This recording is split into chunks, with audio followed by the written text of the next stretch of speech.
A service of KIBMradio.com, the Internet's home for an all old-time radio.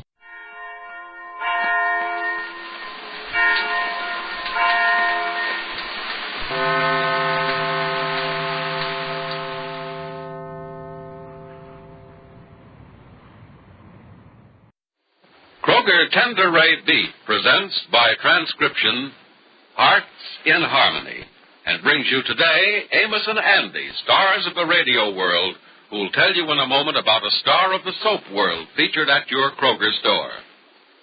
K is for Kroger, C is for cut, B is for beef. KCB means Kroger cut beef, and Kroger cut beef means more meat for your money. You see, ladies, before the meat is weighed and priced, the Kroger method of cutting beef removes excess bone, excess waste, and stringy ends. So visit your Kroger store. Discover for yourself this better value in top-grade beef, Kroger cut beef. And discover, too, the many other outstanding stars of the food world featured at your neighborhood Kroger store. And now to tell you about one of these well-known brands, here's Amos and Andy. Folks, me and Andy have seen a lot of amazing things in our time, but never anything to equal the new Rinso. We think new Rinso beats anything else we've ever seen. And when you see what new Rinso can do, your eyes will pop right out of your head. Yeah, Amos is right. New Rinso does things you never dreamed a soap could do. Yes, sirree. New Rinso is the soap that's far ahead of its time. So if you want the surprise of your life next Wednesday, just try new Rinso. It comes in the familiar green and yellow package, but it's the brand new Rinso, R-I-N-S-O. Get Rinso at your Kroger store. It's Kroger for better values on well-known brands, the stars of the food world. And now, Hearts in Harmony. It's been 2 days now since Barry Carlton passed away. 2 long, tedious, tense days for the doctors and nurses tending Penny Gibbs. 2 trying days for Penny's family and friends. For Penny is not sufficiently recovered from her own injuries to take the shock of Barry's death. In her room this afternoon, Dr. Evans, a young intern, says to Penny, Miss Gibbs, we're going to take you for a little journey this afternoon. Oh, Dr. Evans, you're taking me to see Barry again. No, I'm sorry. It's not that. I shouldn't have put it that way. We're going to have a look under the bandages on that face of yours and make a few other tests. Oh. I'm sorry I disappointed you. Oh, that's all right. It was all my fault for not letting you finish what you started to say. Was Barry's second operation all right? When there's something to tell you, I'll tell you all about it. Oh, say, I want to ask you something. All right, what? What does a beautiful girl think of beauty? Well, I don't know. You better ask her, beautiful girl. Now, come on. We both know you're just about as good-looking as they make them. What do you think of beauty? I mean, just beauty and nothing else. Well, when you ask what I think, I can tell you. Is it important to you? Just beauty and nothing else, you mean? Mm-hmm. No, I don't think it's terribly important. It's important at first. A man's first attraction to a girl is her looks. Just as a girl is first attracted to a man because he's handsome. Beyond that, it isn't the person's looks that count. It's what he or she is inside. What's in that person's mind or heart. You really feel that way? I really do. I'm glad. Why? Well, if you feel that way about the looks of another person, you should feel that way about your own. I see what you're getting at. You're telling me there's something unpleasant in store for me. Something under the bandages on my face. Oh, it might not be too unpleasant. It might not be anything at all. The part of your face we've already uncovered isn't bad, is it? No, there's hardly a scar there, only 1 or 2 very little ones. Dr. Weston said that those would go away. Yes, they will. But the worst damage was done to the side of your face still bandaged. You, of course, knew that all along, didn't you? Well, I knew there was some reason why the bandages had stayed on that side so long. Dr. Evans, how bad is it? Well, that's what we're going to take a look at today. If it's bad, there's still no need for you to worry. You know, surgery can do wonders these days. Now, you won't let it upset you, will you? No, I won't. I've suspected all along that I wouldn't come out of this without some unpleasant reminder. If I have to carry a scar all the rest of my life, well, that's just one of those things, I guess. You're a good sport, Beautiful. Keep on being that way, will you? You mean keep on being a good sport, but not beautiful, don't you? Well, we'll see about that. As soon as Miss... Oh, here she is now. Come in. You sent for me, Dr. Evans? Yes, Miss Brill. We're going to take Miss Gibbs into the examination room this afternoon. Will you get her ready, please? Oh, yes, Dr. Evans, right away. Thank you. Dr. Weston has her scheduled for 3 o'clock, so there's plenty of time. I'll see you later, Miss Gibbs. Bye, Doctor. Chin up now, huh? Way up. Good girl. You're in good spirits today, Miss Gibbs. That's thanks to Dr. Evans, Angela. They're going to look at my face this afternoon. Yes, I know. Angela, what are they going to find? I don't know. A few scars, perhaps. They won't be the kind that last. Won't they? Dr. Evans was trying to prepare me for a shock. I got the impression I was going to be scarred for life. There is no such thing as a scar for life anymore, Miss Gibbs. Plastic surgery does wonders. Is that what this examination's for, to see how much plastic surgery I need? I don't know. I'm not a doctor, only a nurse. You're afraid to tell me, aren't you, Angela?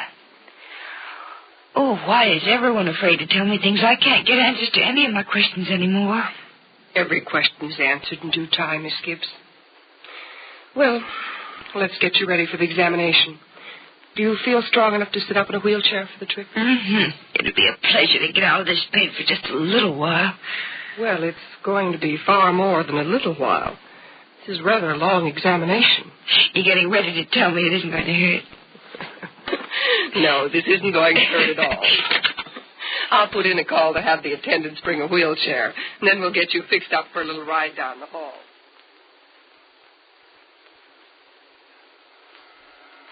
All right, nurse, you can turn the machine off now. Yes, Dr. Weston. And turn on the lights again, please. Yes, Doctor. Well, there wasn't anything to that, was there, Miss Gibbs? No, there wasn't, Doctor. Tired? Well, this examination won't take much longer. As soon as Dr. Evans gets back with those plates, we'll have a look at them, and then we can see what we can find out about those blue eyes of yours. Oh, are they still blue? They feel black. Well, they were the night they brought you in here. You weren't a very pretty sight. And I'm not going to be a very pretty sight when I leave here either, am I? Well, now, whatever gave you that idea? I just have it, that's all. Here are the plates, Dr. Weston. Oh, good, Dr. Evans. We're waiting for those. Well, Beautiful. Are we giving you a bad time, or are you bearing up all right? So far, so good, Dr. Evans. Swell. We'll set up for an eye test now, Dr. Evans. Will you get things ready while I have a look at these plates? Everything's all set, Doctor. Good. Then we'll start in just a minute. Miss Brill, will you get something to cover Miss Gibbs' eyes when we're ready? I have it right here, Dr. Evans. Oh, thank you. Well, there isn't anything wrong with my eyes, Dr. Evans. Well, no one is saying there is. But we have to have a look at them just the same. Now, let's take a look at them under the little light. Does the bright light cause any strain? Oh, yes, it does. Uh-huh. Now, let's try the other one. Oh, that's awfully bright. Well, it's no brighter than the light I put on the other eye. Oh, that's bad, huh? No. As a matter of fact, nothing's bad when there's something you can do about it. And anyway, maybe I just like looking into those eyes of yours. Oh, Doctor, thank you very much. Well, thank you. I'm ready any time you are, Dr. Weston. Well, I'm ready right now, Dr. Evans. I want you to look at those plates with me as soon as we're through. All right, sir. Oh, Miss Brill, the lights, please. Yes, Doctor.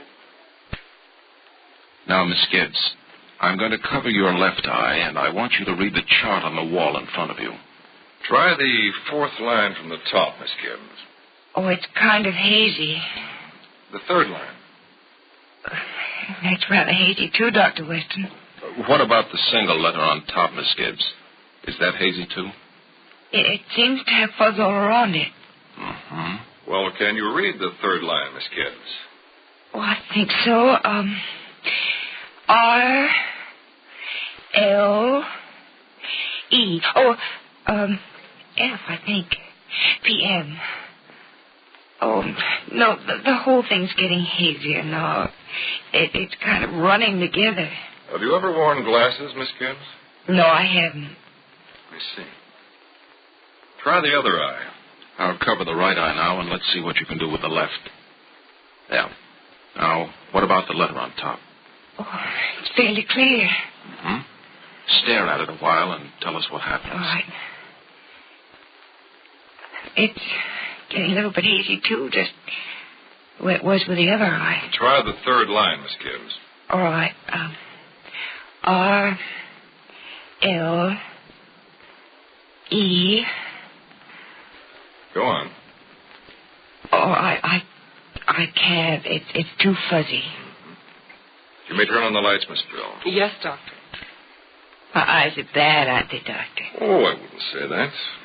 We're just putting too much strain on them for this soon after the accident. Now, let's have a look at that face of yours. Miss Brill, will you cover Miss Gibbs' eyes? Certainly, Doctor.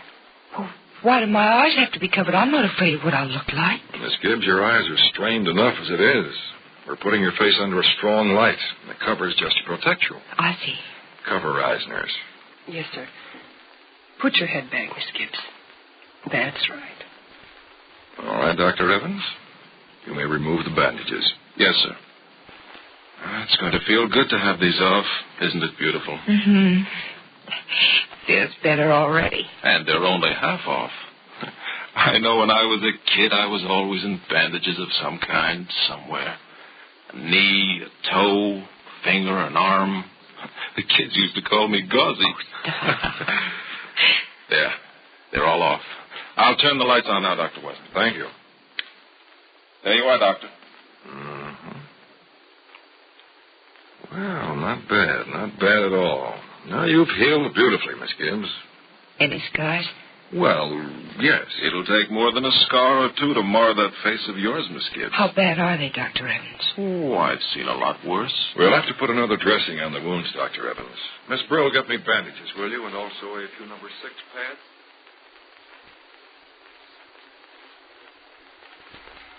And notice this plate here, Dr. Evans. There's a depression of the cheekbone. It's not too bad, though, Dr. Weston. We've repaired worse. Yes, we have. Well, that's the whole story of the x-rays. It's too bad. She's a beautiful girl. Those scars on the jawbone and next to the nose can be removed, Dr. Weston. It's the cheek wound that's going to cause trouble. The facial scars don't worry me half as much as her eyes, Dr. Evans. I was wondering how bad they were. I don't know myself, Dr. Evans. But there was definite evidence in that test that the girl's sight has been alarmingly impaired. Is Penny Gibbs going to recover from her injuries only to be blind? And will she ever be able to withstand the shock of Barry Carlton's death?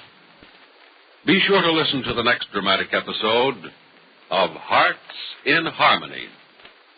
KCB. KCB. KCB means Kroger cut beef, and Kroger cut beef means more meat for your money. That's right. Kroger cut beef gives you more meat, less waste. Because before the meat is weighed and priced, the Kroger method of cutting beef removes excess bone, excess waste, and stringy ends. For example, if porterhouse steak is your favorite, you'll find that at Kroger's you don't pay steak price for stringy ends and waste. The Kroger method of cutting beef removes the long, stringy end and excess waste before the steak is weighed and priced. But see for yourself by visiting your Kroger store. Notice that you get more meat, less waste, and it's top U.S. government grades of beef. Beef that's tender, juicy, rich red, and marbled with just the right amount of flavory fat. So remember, whether you buy a steak or roast, Kroger cut beef gives you more meat for your money. Here's your big opportunity. Kroger's great hot dated coffee brings you the chance to win a big, luxurious Hudson sedan, an Alaska sealskin fur coat valued at $1,400, a Westinghouse laundromat, roaster, or a Just-O-Matic iron. Kroger is awarding 1,160 prizes in 5 weekly contests. The first week's contest closes midnight tomorrow, October 15. Get your entry blank with full details at your Kroger store and enter today. Be sure to listen again tomorrow, same time, same station, for another absorbing transcribed chapter of Hearts in Harmony.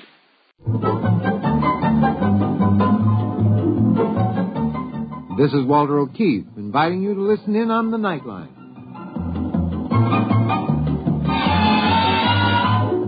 Tonight, live the incredible life of ages yet to come, in a time that might be 1,000,000 years from now, on X-1.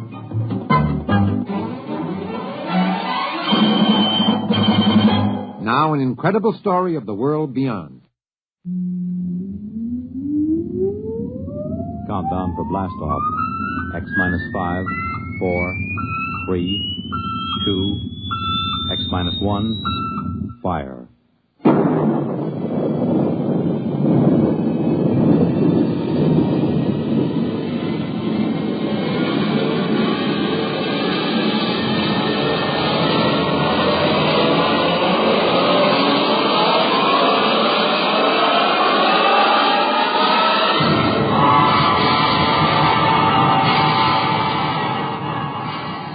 From the far horizons of the unknown come tales of new dimensions in time and space.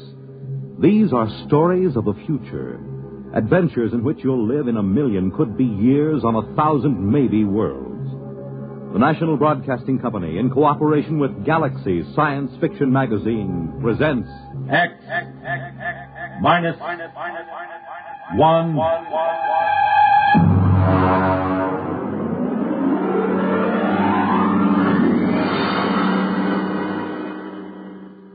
Tonight, Inside Story by Richard Wilson.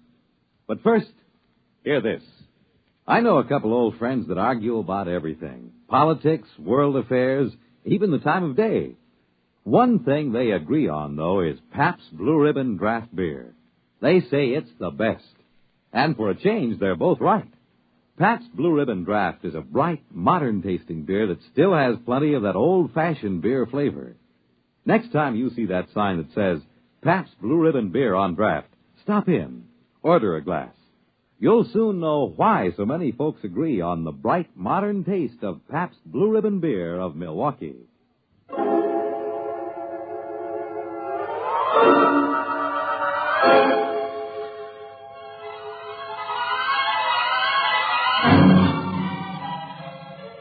Now, X-1 and Inside Story.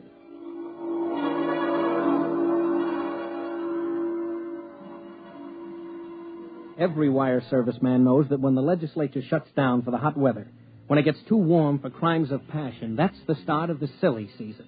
It's the time when the teletype chatters about the largest pumpkin grown in Sauk County and the dog that found its way home from Luna Base to the Cocoa Island rocket port. Well, it was the silly season when I reported to headquarters Martian sector of the Galactic News Service at IOPA. I found the bureau chief, Scott Warren, looking sourly at a strip of copy. GNS Sinala add lizards. Lizards? Lizards. Mm. New light on the longevity span of the Martian sand lizard was shed today by the Sinala Zoological Society. Now, that is what I call hot news. Flash copy. Dull day? Following a dull night.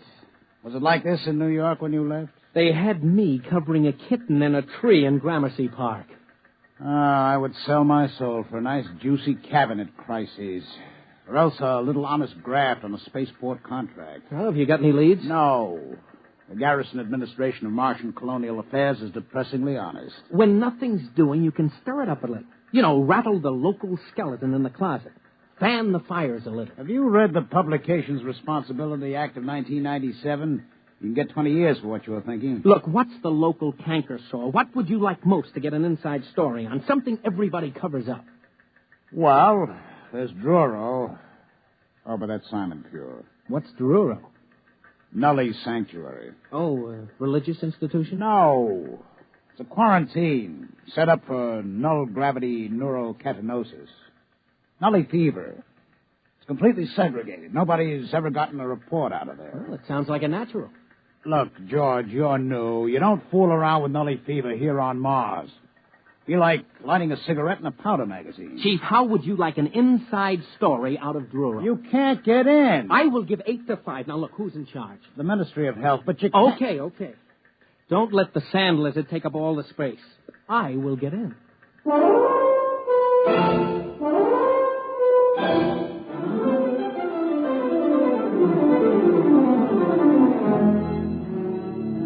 It wasn't so easy.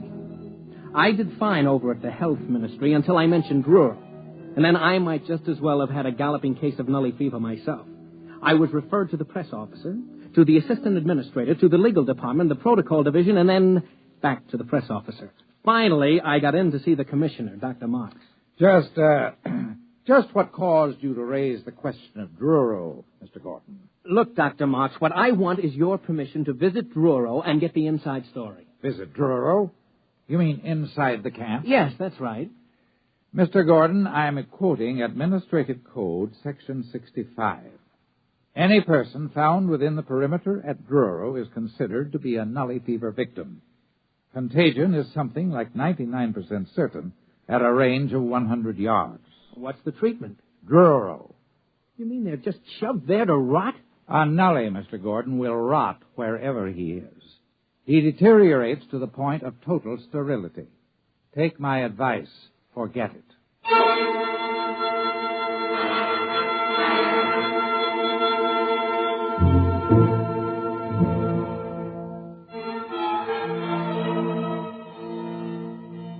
Naturally, I didn't forget it. I did more research. I found out that Nully fever seemed to be a mutated virus that got that way in the early Earth-Mars rockets that had inadequate radiological shielding. The symptoms masqueraded as half a dozen diseases, but the end product was the same. A physical deterioration that I don't care to go into, and a psychological lowering to an animal state.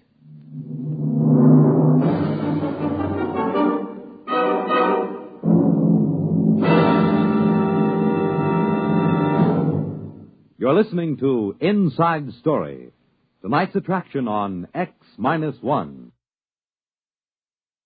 Now, back to X-1 and Inside Story. I may be a little reckless following a story, but believe me, there isn't a bonus big enough to make a hero out of me. I had no intention of contracting Nully fever just to provide a byline story for old GNS. I had stumbled onto something, and I was wearing it when I dropped into the bureau and asked Scott if he noticed anything different about me. You're putting on a little weight? No. Guess again. Your pants aren't hanging right. Your shirt's all bunched up. That's because I am wearing the latest fashion, an invisible suit. Oh, goodbye. Try another one. Look, I'm not kidding. It's heat-proof and airtight. They developed it over at Mars Electronics for spacesuit use. You mean you're all buttoned up? Well, how do I hear you? Short wave from a miniaturized dental mic. It's hanging on a front tooth, see? You're not kidding. Well, how come it's invisible? It beats me. Something to do with a non-refractive coating. You need that for dark side work on airless satellites. I got an experimental model from a PRO at ME. What's it good for? Outside of spaceship work, not much, except it is my ticket to Druro. Now, wait a minute. minute. Don't you get it, Chief? I can't be infected, not with this suit on. It's absolutely airtight. Don't worry, I'll be safe. Wrapped in plastifilm like chewing gum. Yeah, but that won't get you past the perimeter into the Nully camp. Just leave that to me. I got that figured out, too.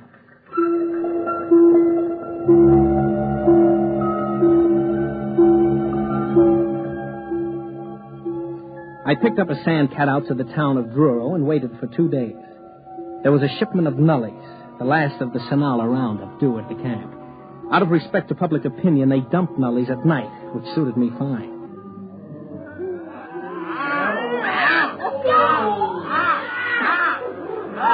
About 100 Nullies were going over the newcomers like kangaroo caught in a frontier jail.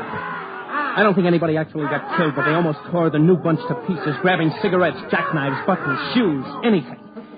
And then, like as not, the old-timers would fight each other for it. The whole thing was over at dawn, and I could get a look around the camp. There were prefab huts and some trees. I started over to one of the huts. My hut. Take it easy, friend. I'm not going to hurt you. Look! I'm your friend. Sure. You think you're going to steal my ration, huh? I'll kill you first. How long have you been here? 2 years.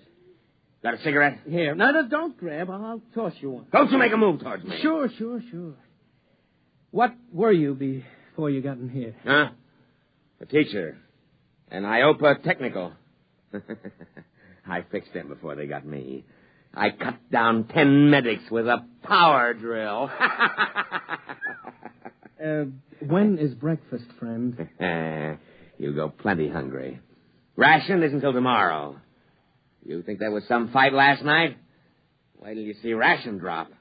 Last time somebody tried to beat me to a ration case, I fixed her. Never mind. Don't tell me about it. Hey, what's that over there? Up the hill. Looks like a regular fortress. What are you trying to do? Hurt me? No, I just asked you what goes on up there. Those other huts inside that barricade. You spying for them? Yeah, sure. You're spying for them, you dirty...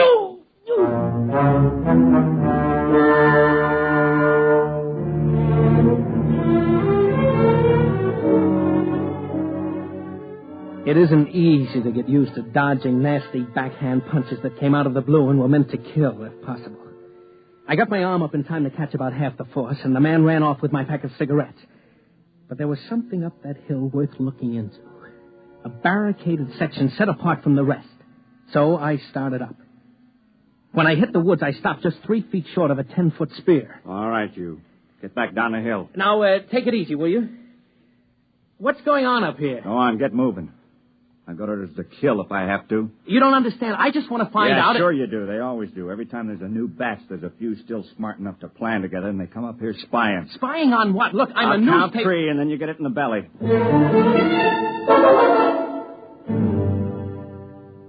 No hero I got before he reached 1.5. That night, I managed to talk to the ex-teacher without either of us slugging the other. I asked him about the guard on the hill. They get all the best rations. They make us give up our food or they come kill us. They've got spears and knives. You mean there's a gang up there living off the rest of you? Yeah. I killed one of them once. Caught him from behind with a rock. They came down and killed 10 of us. Didn't get me, though. Funny, huh?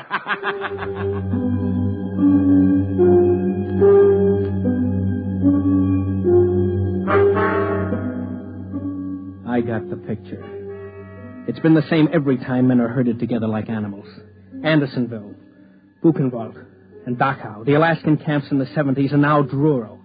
The strong live off the others, a kind of racketeering in spades.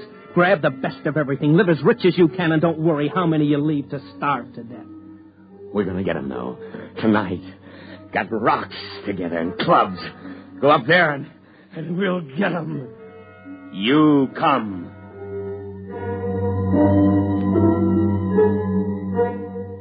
I didn't have much choice. They would have torn me apart. About 10 o'clock at night, the mob gathered at the foot of the hill. Every once in a while, they'd swipe at each other with a club or a rock, but mostly they shouted up at the hill. And then suddenly, without any signal, they charged.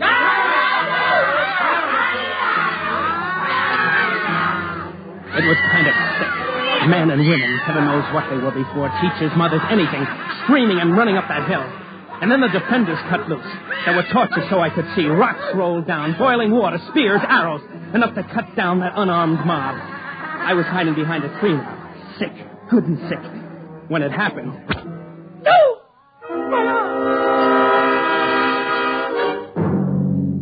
Hold on, bud. I'm going to pull this arrow out. Here it goes now.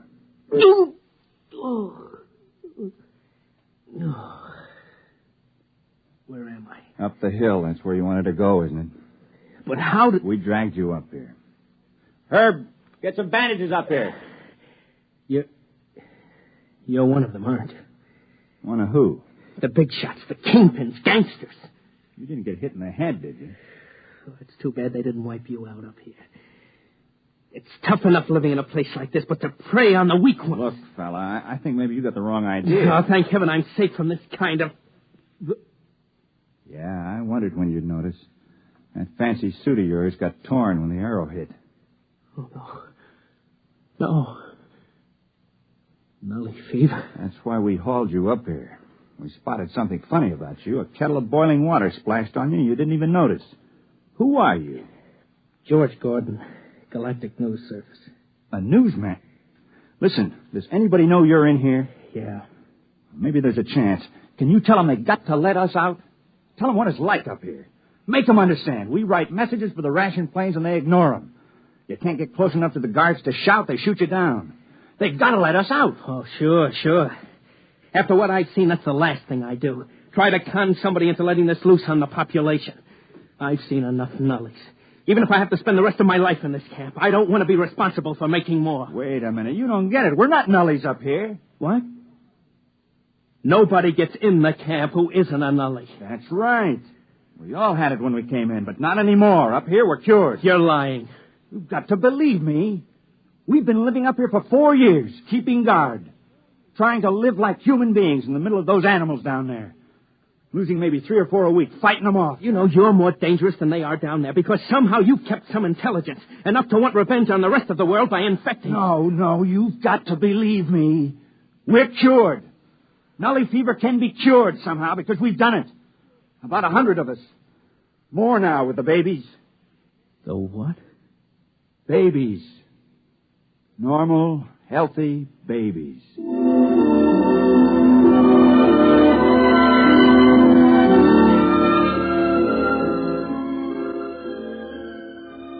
He pointed across the clearing to another hut, and I saw it. A woman about 30, sitting on the doorsteps, nursing a baby, an infant.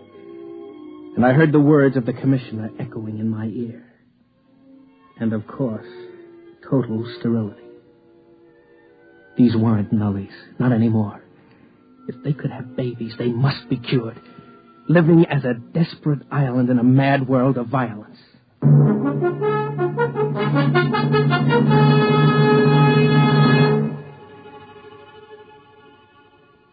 Well, you know the rest of it. You ought to. It was carried under my byline in every fact sheet on 3 planets.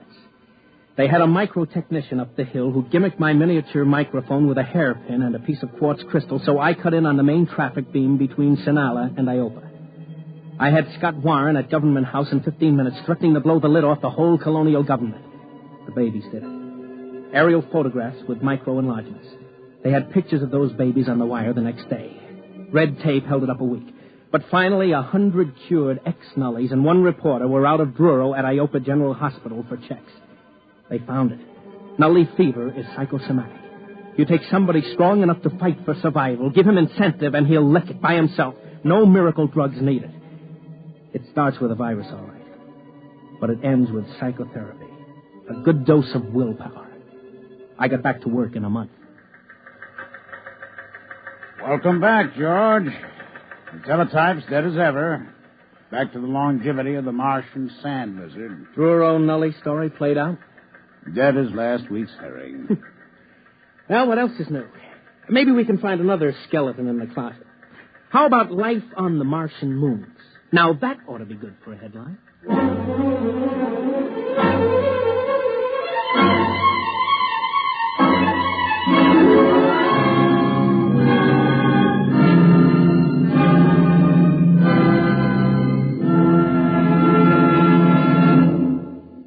Fred Collins again, and I'll have a word for you about next week's X-1 in a moment.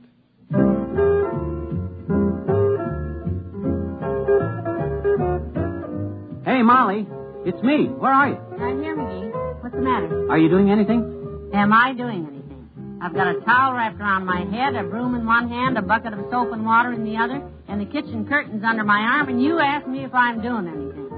Sure, I'm vacationing in Florida. Oh, here, Molly, let me take that stuff. What are you doing? Now, just sit down. Sit down right here. Well, you're sweet, McGee, but I've got... You can go back to work in a minute. I got something big to tell you. You know, something really big. What have you gone and done? We're going to be on Monitor. Monitor? NBC's fascinating, motivating, merry-making, scintillating, ever-vescerating weekend radio service. Oh, that Monitor. Of course. And we're on it, McGee? When? This weekend and every weekend. What do you say to that? Oh, that's wonderful, McGee. So don't make any plans, folks. We'll be seeing you this weekend. All weekend. On Monitor.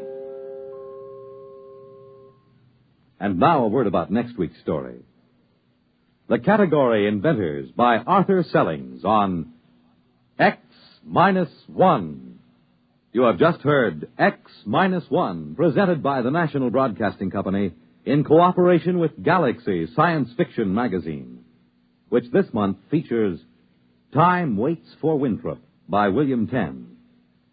Winthrop was literally the most stubborn and selfish man in 500 years. How could they convince him not to strand them in this society of shriek fields and panic stadiums? Galaxy Magazine, on your newsstand today.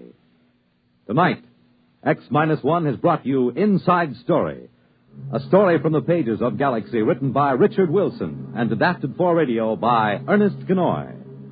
Featured in our cast were Bob Hastings, Leon Janney, Ralph Bell, Richard Hamilton, Edwin Cooper, and Pat Hosley. This is Fred Collins. X-1 was directed by Daniel Sutter and is an NBC Radio Network production.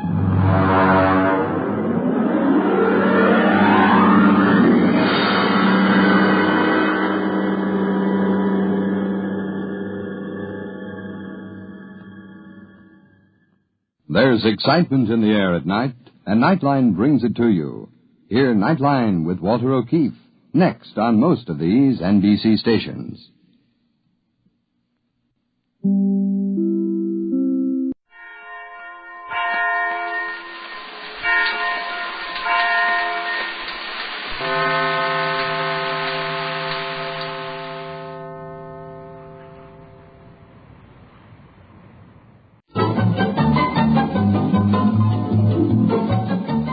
This is Walter O'Keefe, inviting you to listen in on the Nightline.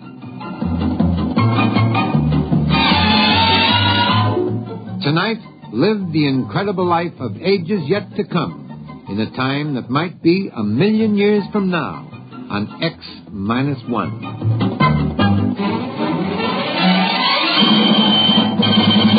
Now, an incredible story of the world beyond. Countdown for blast-off. X-5, 4, 3, 2, X-1, fire.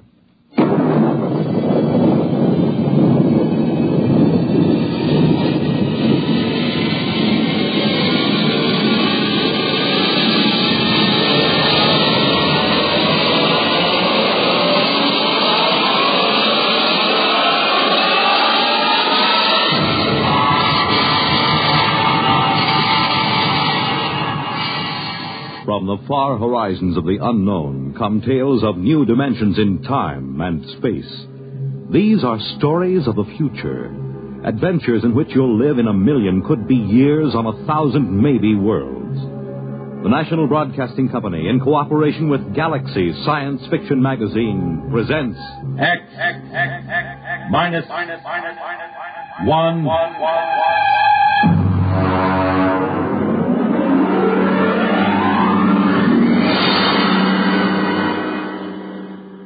Tonight, The Category Inventor by Arthur Sellings. But first, hear this. I don't have time to tell you all about the many things that make Pabst Blue Ribbon a better-tasting, more thirst-quenching beer. Besides, you're more interested in how it tastes than how it's made. But one thing you should know. Experience is the most important ingredient in any beer. And Pabst is the product of America's oldest national brewer, established 1844. Pabst of Milwaukee.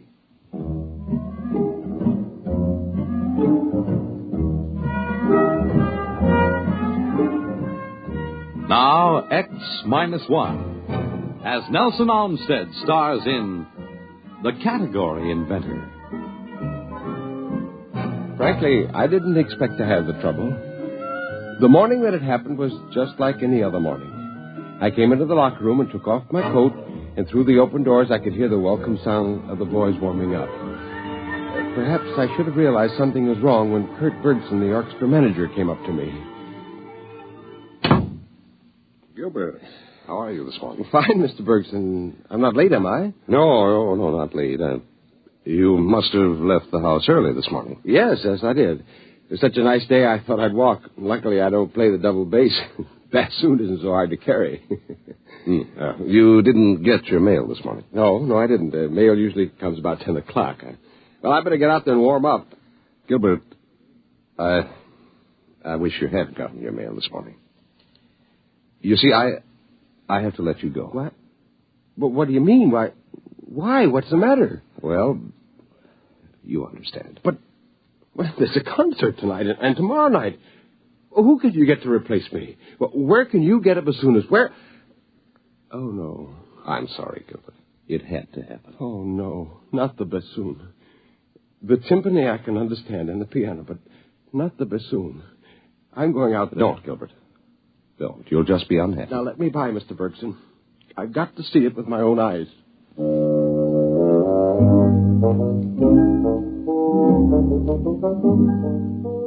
Of course, it was bound to happen. Where my music stand and chair had been stood a gleaming coppery robot. His music stand was attached to a bracket that came out from his forehead, and his electronic scanning eyes were blinking and ready. He had 7 fingers on each fully articulated hand. His lips were precast in perfect bassoonist embouchure, with flexi-plasti butyl skin adjusting to the reed. I could hear the softly whirring motor of his constant pressure breath apparatus. It had come. The robot bassoonist. Now, Gilbert, honey, you mustn't be depressed. It's not your fault. The world doesn't understand creative artists anymore. No, bassoon player isn't creative, Marge. He executes. Well, anyway, he's an artist. That means he's got intelligence and imagination. And that means he's got a head start when it comes to a new job, doesn't it, honey? Sure. Yeah, head start. Marge, I tell you, there isn't any use. I've been checking into the category office every day. All I know is how to play the bassoon. Well, we'll just have to get used to being on reserve. But what will we tell the children, dear?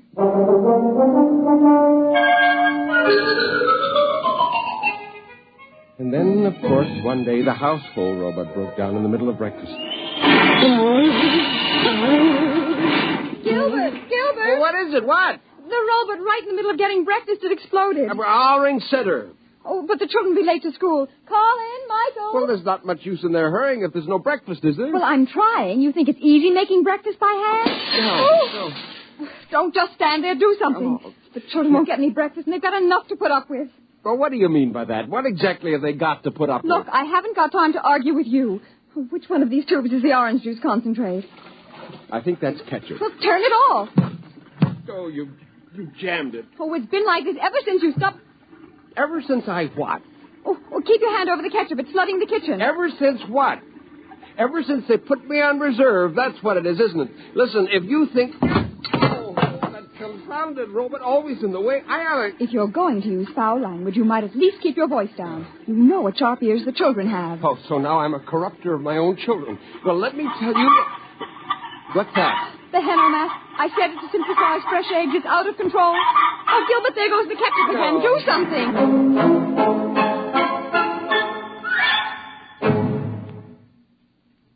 You are listening to The Category Inventor.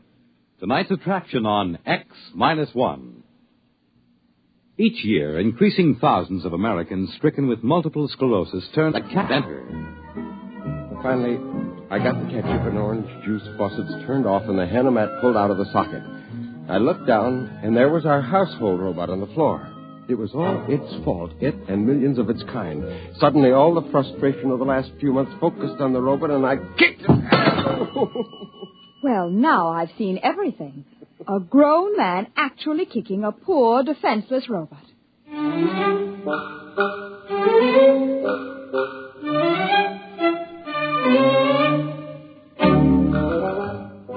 I was expecting the mechanic from Robot Center when the door buzzed. I opened it, but it wasn't the mechanic. It was my father-in-law. Hello, son. Surprise, surprise. Oh, hello. I wasn't expecting you.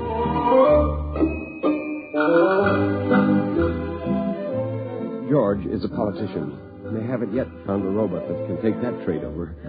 Right behind them was the mechanic from Robot Service. However, he wasn't the mechanic, he explained. Actually, you see, I'm a robot therapist, specializing in robot psychiatry and robot synaptic stimulation. Well, what do you mean, therapist? I sent for a mechanic. Now, you just leave it to me, sir. Where is the robot? In the closet. I dumped it there after it broke down. Oh, too bad, too bad. It would have been better if you'd left it where it fell. Failure attitudes often give invaluable pointers to the cause of breakdown. In here? Yeah, that's right, in the kitchen closet. How do you like that? They got psychiatrists for robots. Well, certainly. Son, that's the way things are now. They're branching out, keeping one step ahead of the robots all the time. Man's got to be adaptable. Now, you take old Tom Angel. Old Tom up and registers himself as the first of a new generation of reading card verse writers. He was first in, so he got charter rights. Now, you got the idea? Once you get in the progressive mood, you're all set. Yeah, funny kind of progress, dusting off a defunct custom. Yeah, well, nowadays a man doesn't have to fight for a job. All he has to do is to invent one. That's one of the platforms of our party, the party that stands up for the reservist rights. Why, you know, it was our party who saw to it that every family worker and reservist alike had a robot of his own by inalienable rights. Oh, I'm sick and tired of having a robot of my own. I'd be perfectly happy if there weren't any robots at all, especially the ones that sit in their chromium-plated tails in chromium-plated orchestras playing chromium-plated bassoons. What? Well, Gilbert, you don't know what you're saying. You're talking like a Luddite. Oh, I am I? What's a Luddite? It's history. They were the people who broke up the first power machines 200 years ago. Well, if that's the way you Hold it now, wait a minute, hold it. Well, what is it? What's the matter now? Pop, I've got it. Excuse me, I'm on my way. Mr. Perry, I just gave your robot a tape audio in there, and the results were sad. Yeah, well, look. Sad. Yeah, look, I'm busy. I'll talk to you later. That robot has developed a severe guilt complex. Guilt complex? That's right. Oh, they're sensitive, you know. Once they get the idea their owners aren't happy, they brood about it. They make mistakes, and that makes them feel more guilty. You just have to keep these robots understanding that you're happy. Well, finally, I got away from the robot psychiatrist. The category office was crowded with reservists hanging around with the slender hope of getting in a hot tip. I went into the first booth and spoke to the robot clerk. Yes, sir. You wish to file a category. I have your name and other information now. Nature of category. Neo-Luddite. Repeat, please. Neo-Luddite. Definition? The lawful opposition to the robot economy. Now, let's see a robot take over that job. Classification of category. Political. Your application will take a short time to check. This machine sends a copy to the registry below. They carry a complete file of all categories. Oh, is that it? I'm sorry, sir, but your application has been rejected. What? The category office extends its sincere regrets and trusts this will not deter you from making further application at the category office. Now, you listen here, you metallic mouthpiece. That application is legitimate. Now, nobody's got any right to reject it. Now, you can't just stand here. Sir, you are overexcited. The supervisor is on his way. Ah, Mr. Perry, you're upset, eh?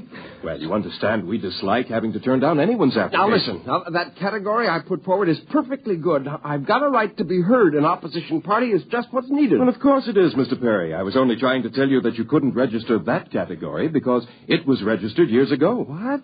Yes, the Humans Only movement is a recognized party, even though it's never managed to win an election or attract many adherents. But the movement does have state backing, funds, officers, the same proportion of salary to officials, members, the same as the two big parties. Better luck next time, Mr. Perry.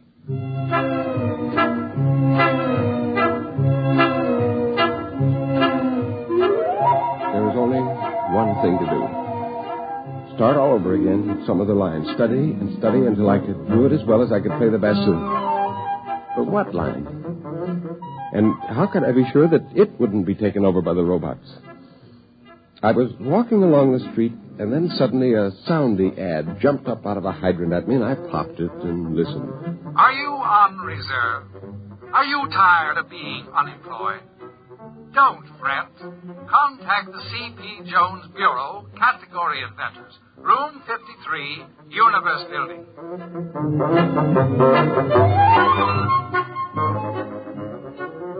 Just as I got to the Universe Building, the doors swung open and two big bruisers came through carrying a little old man. You let me go, you hear? Let me go! I'll have a writ served on you. A man's got his rights. Now you let me go. Let me go. Oh. Are you all right? I'll have a writ served on him. Are you hurt? No. Oh. Well, I wonder if you can help me. This is the Universe Building, isn't it? Yes, it is. Would you mind dusting off my jacket? Yes. Well, I'm looking for somebody here. I wonder if you could help me. Robbers. Throwing a man out after all these years. 10 years I've worked in this building. Oh, you work here. Well, then perhaps you can help me find... Yes, I had my own office. The C.B. Jones Bureau. You're C.P. Jones, a category inventor? You heard of me? I was coming to see if you could fix me up. Oh, well, it's just as well you didn't. I didn't have a category in stock.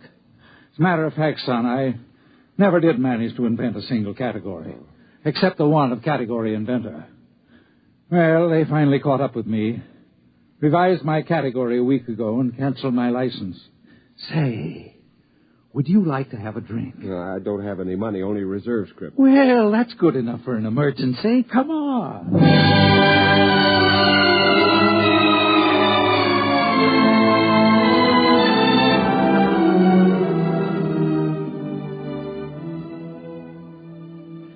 You see, it didn't cost him anything. My fee was only payable out of salary if and when I delivered. Once a year, the accounting office sent over a robot auditor to check the books. Oh, I had 2 or 3 sets of books, but they finally caught up with me, and now I've got to invent another job. I used to be a trapeze artist in the circus. I was the oldest trapeze man in the game, but I got too shaky.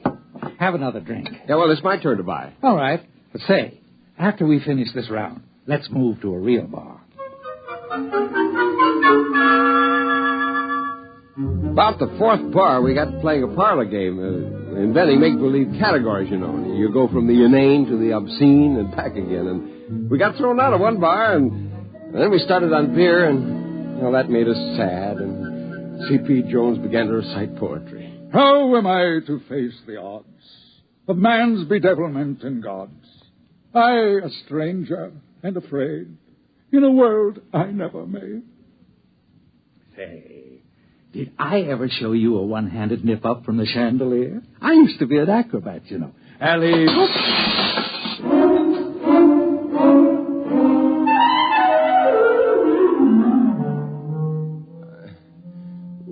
I woke up with the sun in my eyes, and I saw a figure moving. Is that you, Marge? If you want breakfast, you'll have to go out. They haven't delivered the new robot yet. Do you want all this trash? What trash? These papers in your pockets and a note. What does it say? Oh, I'm not surprised you can't read this morning. I'm surprised you're breathing this morning. No, please, Marge. All right. It says, umbrological parallax tracer. What's that? Umbrological parallax tracer. Umbrological... That's it. What's it? That's it. Give me my pants. I've got something to attend to.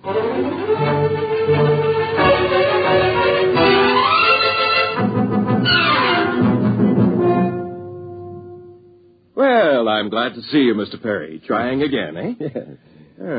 Category, umbrological, parallax, tracer. Well, most interesting. What exactly is that? Well, it involves ascertaining the degrees of parallax for the current umbrological investigation. It's not easy to explain in a few words. Of course. I thought it would probably be too complex for me to grasp. I'll check it through. Frankly, I don't understand half the details of the categories that we... let's see now. Oh, dear. What's the matter? The West Town office has already admitted an application this morning for an umbrological parallax correlator. Now, you'll have to prove that the two functions are distinct and separate. Umbrological parallax That wouldn't have been a Mr. C.P. Jones, would it? Why, yes. You know each other? Well, yes, we should have met this morning and filed our categories together. But a parallax tracer is entirely different from a parallax correlator. You see, a parallax can be correlated in a dialectical opposition in a conjunction to and with it being traced. Now, to put it more simply... Well, that's perfectly all right. I'll see that the distinction is made. Well, your charter will be mailed to you within a few days. I suppose you want to share offices with Mr. Jones? Why, yes, sir. Yes, I suppose so. Very well, then. I'll have the offices assigned. Congratulations, Mr. Perry. You're off reserve.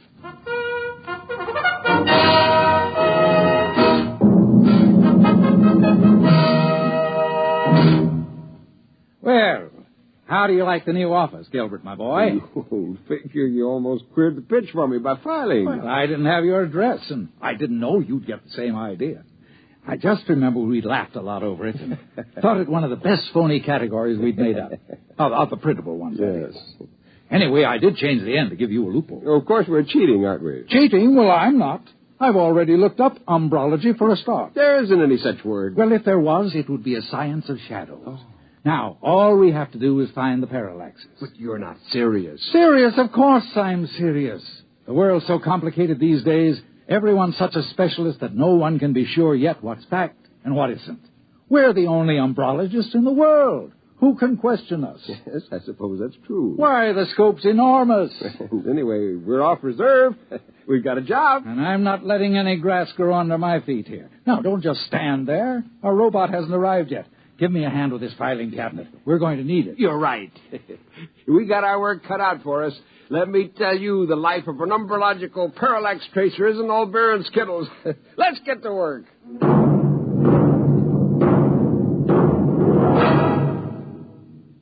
Fred Collins again, and I'll have a word for you about tonight's X-1 in a moment. On your weekends, at home or in your car, or at the beach, or wherever you are, take a radio along and let Monitor take you along to wherever exciting and interesting and entertaining things are happening anywhere in the world. And sometimes under it, like this. This is Bob Haynes speaking to you from the central control room aboard the U.S. submarine Sea Lion on this UDT exercise called the Bottom Lockout. We're about ready to dive. That sound you just heard was the decompression. The top bridge hatch is closed. We're all secured now. Dive. There we go.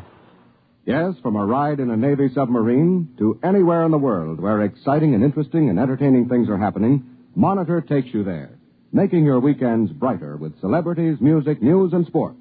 This is Frank Blair inviting you to join us on Monitor on most of these NBC stations.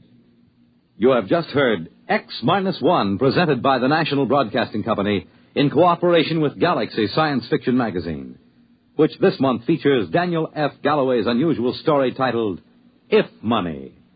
Read it in Galaxy Magazine on your newsstand today. Tonight, X-1 has brought you The Category Inventor, a story from the pages of Galaxy written by Arthur Sellings and adapted for radio by Ernest Kenoy. Featured in our cast were Nelson Olmsted as Gilbert, Hetty Galen as Marge, Wendell Holmes as George, Joseph Bell as the serviceman, Alan Bergman as the supervisor, Bert Cowlin as Kurt, and Edwin Cooper as Mr. Jones. This is Fred Collins speaking. X-1 was directed by Daniel Sutter and is an NBC Radio Network production.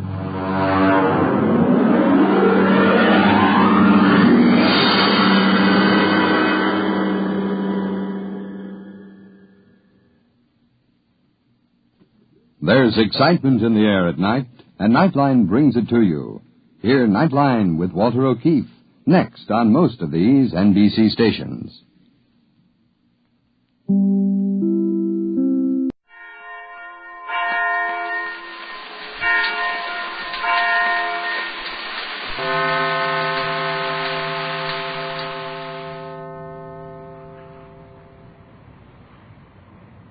Down in the South Pacific Ocean, a submarine is racing madly for the United States. Just 4 hours ago, the Gregory party escaped from the island of Euclidia in a stolen Euclidean submarine. Joan Gregory, 15-year-old girl who has spent nearly all her life on the strange artificial island, is operating the submarine, while Jerry Hall, Mrs. Gregory, and Captain Bradford watch with interest and ply Joan with questions. The speedy undersea craft is making over 40 knots and is 8 fathoms below the surface of the water. Are you sure we've come that far, Joan? It is obvious that my instruments could not be wrong. We have progressed slightly more than 160 miles during the last 4 hours. Think of that, Pat. 4 hours, 160 miles, and under 8 fathoms of water. I am thinking of it, Tex, but there's so much to think of that I'm not able to grasp it all. Golly, I'm not doing any better, Mrs. Gregory. But it's mighty swell to know we've left that crazy island behind us, and that nothing can stop us now. Oh, how I hope that's true. Well, of course it is, Patricia. You've been worried so long and seen your plans so badly treated that you're afraid to believe in good luck when it does come along. Indications point toward a fair possibility of achievement of our goal. We have many miles to traverse, however, and Euclidia is not to be forgotten. Well, I'm going to forget it just as soon as I can. Joan, You're not sure that we're safely away from that island, are you? No one who appreciates the ability of G47 is ever sure of anything in which he might take an interest. Yes, and he might take plenty of interest in our escape. I'll say he will. It will avail us nothing to anticipate trouble. We must now eat something. Huh? Eat? By Jove, Joan, we forgot to provision the boat. We had no time, even if we had remembered it. The submarine is fully provisioned. Oh, with what? Food. You sure keep it hid. Yes, I can't see any space in here large enough to contain any amount of food. And we've a long way to go to California. The Euclideans are as exacting regarding food as they are in their provision for sufficient fuel.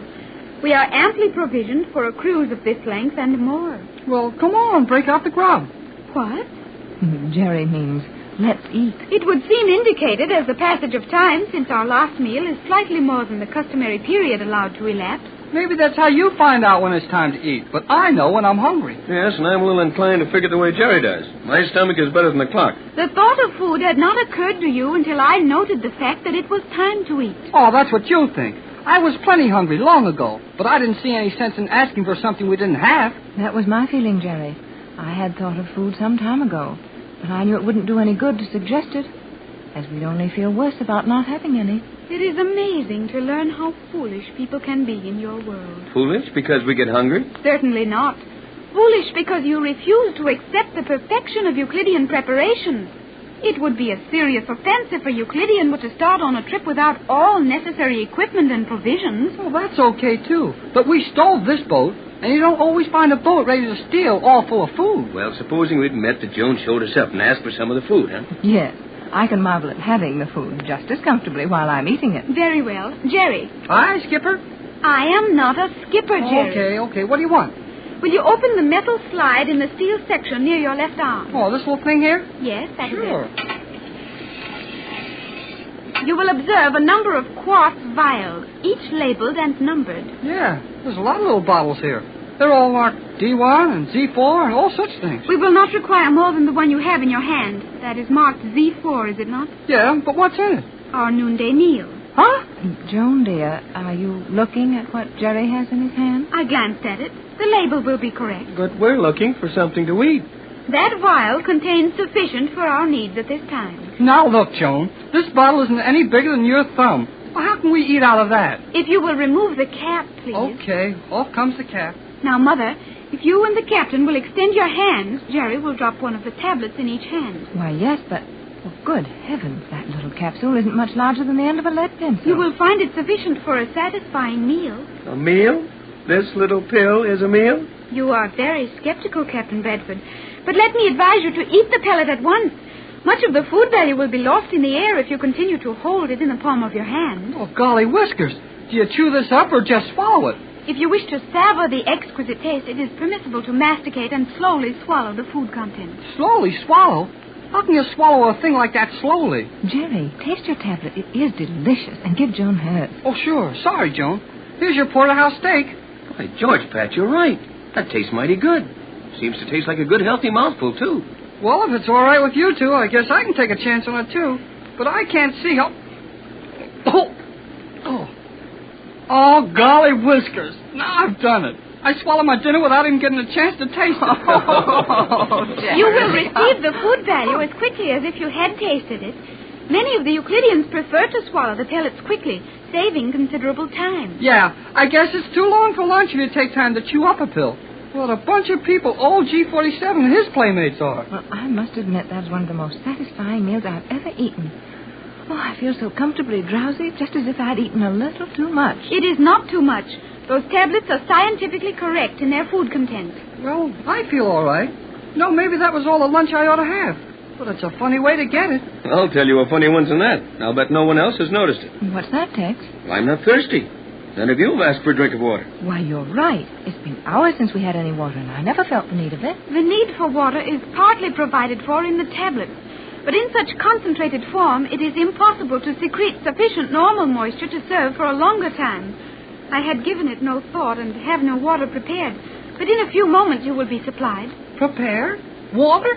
How? Now, Joan, don't tell me you've got some concentrated water in a fountain pen. Naturally not.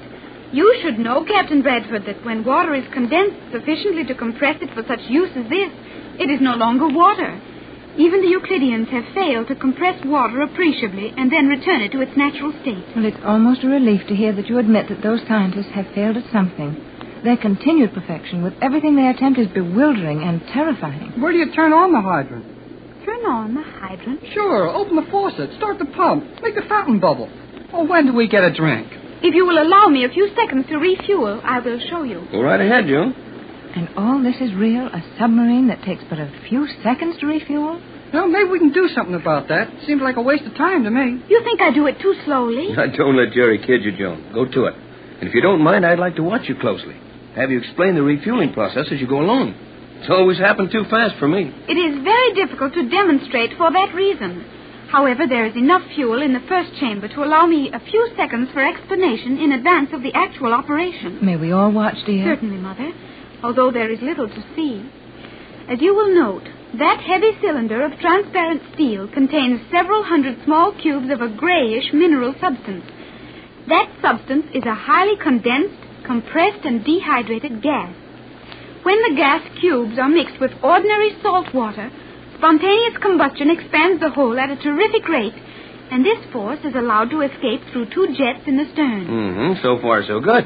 But how do you get those cubes of dry gas down into that lower combustion chamber? Watch closely now. I move this lever, so, and that action closes a valve in the upper end of the chamber.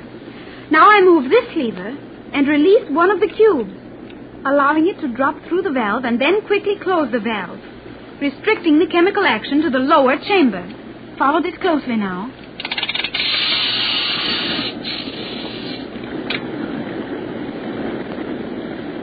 I hope you saw what you were looking for, Tex. It was much too rapid for me. Me, too. Oh, it's remarkable, Jerry. We'll certainly have wonderful stories to tell when we get back home. Yes, unless we can prove them, nobody's going to believe us. Well, we'll have a submarine to show them, and when we get some help and some of your formula to use in capturing the Magic Island, we can prove the whole thing then. You are very optimistic, Jerry, but that portion of our adventures is far from realization. Oh, Joan, dear, we'll get out of this all right. I feel it. Sure we will. Old G47 can't touch us now. Yeah, stop worrying about those Euclideans, Joan, and go on with our education. Now, where's this drink of water coming from? I am indeed sorry that the water was forgotten. We will now extract enough for our immediate uses. Extract it? Extract water? Precisely. Okay, precisely. Tell us how you get water out of a steel submarine. I get water out of the ocean. The ocean? You would find it simple to extract the salt from seawater and render it satisfactory for human consumption if you were in your laboratory, would you not? Of course, with proper apparatus. Retorts, stills, burners, and bell jars, but I'm lost here. Lost? But we are on our course. Oh, Tex, man. You left him hopelessly behind in your discussion, Joan, dear. Well, why don't you go ahead and show us, Joan, like you did about the compressed gas tablets for fuel? Well, I think that is best. We can always get a good general impression by watching you at work. In securing palatable water, we make use of the same principle you employ in your laboratory, that of distillation. However... What is it, Joan? Sounds like a carrier wave coming out of a radio. Tune it in quick, Joan. It might be Johnson trying to reach us. Not on that wavelength. There is no transmitter in your world with a frequency of that calibration. Well, it surely sounds like a radio. Yes, now, bet it is. You are indeed hearing the tuning signal of a transmission apparatus, but your friend Johnson will never be heard there. Well, what is it? The location beam from Euclidia. The Magic Island? Oh, they've located us. Steady, Pat.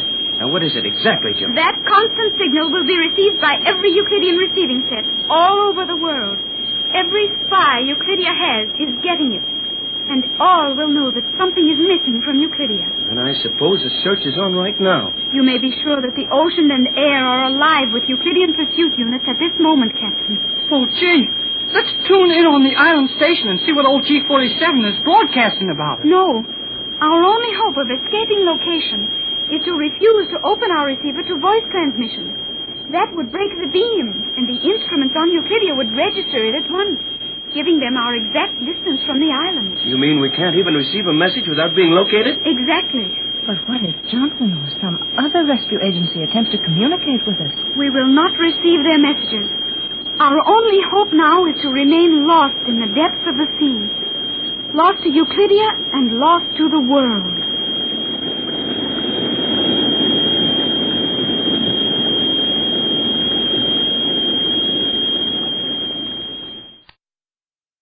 For the second time, the Gregory party has escaped from the Magic Island. And as they race along under the sea in a Euclidean submarine, putting 40 more miles between themselves with every hour, it looks as if all should be well. But nothing connected with the Magic Island is ever just what it seems to be. Captain Bradford, Mrs. Gregory, and Jerry Hall have been enjoying themselves as Joan explains the working of the stolen submarine. But the fun is over when their radio picks up a warning signal from Euclidia. Joan is explaining that it will be impossible for them to intercept any messages without giving away their own position.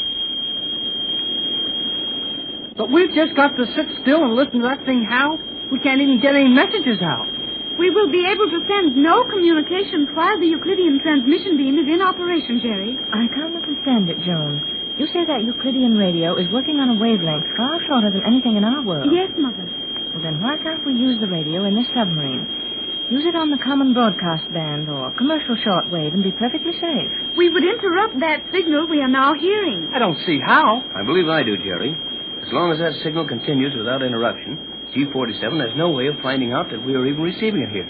But if we cut it off to move from that wavelength, the action will be registered on the recording graphs at the island. Locating the send would be a mighty simple matter.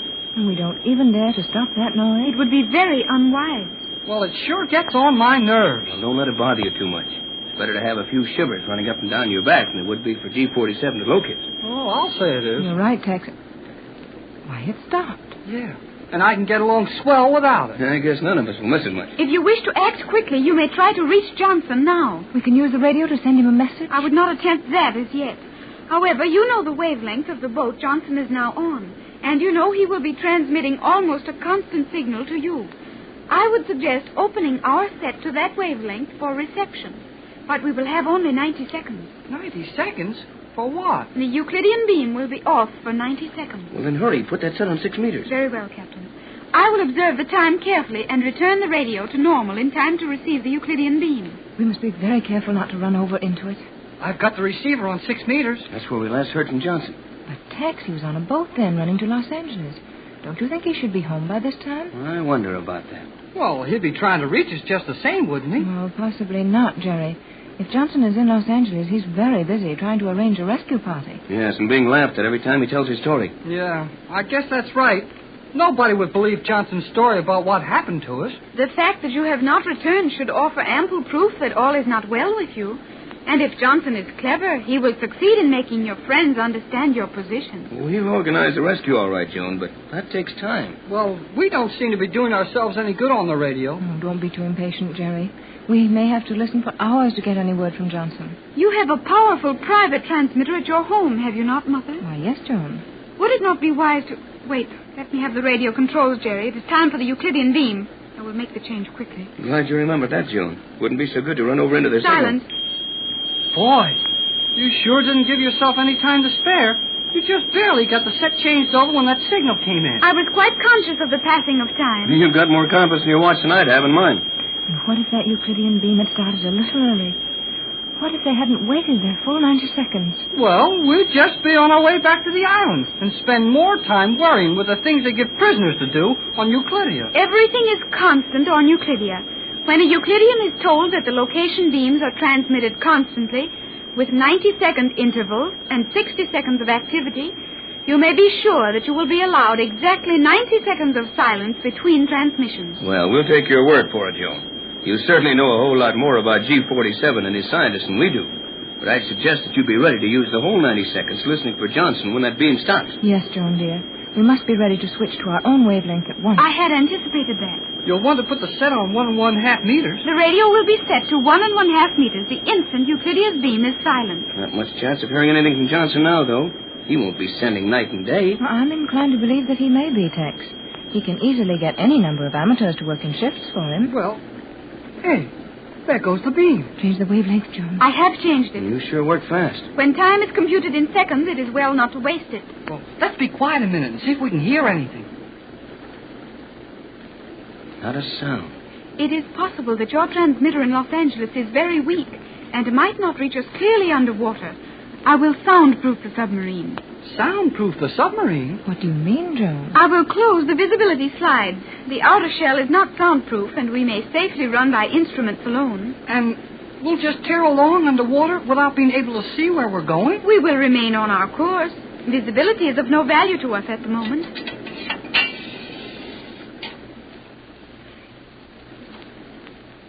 Why, that's wonderful, Joan. This is practically soundproof. The silence would be perfect, except for the fact that I have one vent open for securing fresh water. Oh, yeah, how about that water you promised us? Now, don't worry about that now, Jerry. Let's hope we may hear something from J12C. Yes, J12C is the call of our home station, Joan. And Johnson also used it when he brought the rescue boat to the Magic Island. I understand that. We heard all of your messages. Yeah, I know. Old G47 said he listened to us all the way from Wilmington to Euclidia. Our arrival wasn't much of a surprise to you, was it, Joan? No, Mother. Though I had no thought as to what any of you would be like, Joan, did you have the set changed over in time? With at least 5 seconds margin, Captain Redford. 5 seconds? Oh, sure. 5 seconds is a long time to Joan. Wait till I get home, and she has to wait half an hour for a bus on some street corner. She'll find out that seconds don't mean so much. A second is important. You're right, of course, Joan. But what Jerry means is that in our world, we treat seconds pretty carelessly. I'm beginning to learn something of their value now, however. Those 90-second pauses in the Euclidean beam. 90 seconds in which we might hear something from Johnson. They seem awfully short. Well, I'll say they do. And I'm getting blamed tired of that carrier wave squealing at us all the time. Now, take it easy, Jerry. As long as we hear that thing every minute and a half, we know the Euclideans have any idea where we are. You are wise, Captain Tex. Any interruption of that beam might well be fatal to our plans. Well, I know how serious it is, but the next time you get one of those 90-second pauses, how about making us a drink of water? The water is being prepared now, Jerry. Being prepared? How? Quiet. The beam is gone. And Johnson's taking a little nap. Are you trying to pick up a signal on 1 1/2 meters, Joan? Yes, Mother. Well, why not try 6 meters again? If that was a very slow boat Johnson was on, he might still be en route to California. Good idea, Mrs. Gregory. Yeah, plenty good. We might try alternating between the two bands. That will not be necessary. I will set the automatic wave selector on those 2 bands. A signal will register on either. Is there anything that Euclidean radio won't do? Apparently not. Are the 2 bands open now, Joan? They are. Yeah, and not a signal from either of them. Don't be impatient, Jerry. It may take hours to get a signal from Johnson. He might be just landing from that boat. It would take him some time to get to the house and start the other set. Oh, I think not, Tex. Johnson would surely have radioed my home and given orders for them to try to reach us. Well, he might not, Mrs. Gregory. You know, maybe he doesn't want to advertise his business too much. I think maybe Jerry's right, Pat. Johnson can't say very much over the air without getting the press and commercial radio stirred up. Then he'll have them in his way. Well, we may have to appeal to the government in this before we get through. Johnson knows we want to play a lone hand as long as we can. I think you will find that your Mr. Johnson is safely in Los Angeles. You must have patience. I know you think we're very excitable and foolish, Joan, but you're far more accustomed to these happenings than we are. Hey, there it is again. Another 90 seconds wasted. How about a drink, Joan? Those food tablets we had sure made me thirsty. That is purely your imagination, Jerry. Those tablets contain enough moisture to sustain you for some hours. However, we will now have some fresh water. You will find drinking vessels in that small sliding receptacle behind you, Mother. I can reach it easier than you can, Pat. Here they are. Jerry, you will find a small steel tube directly above the duplicate control on your side. Right here? Correct.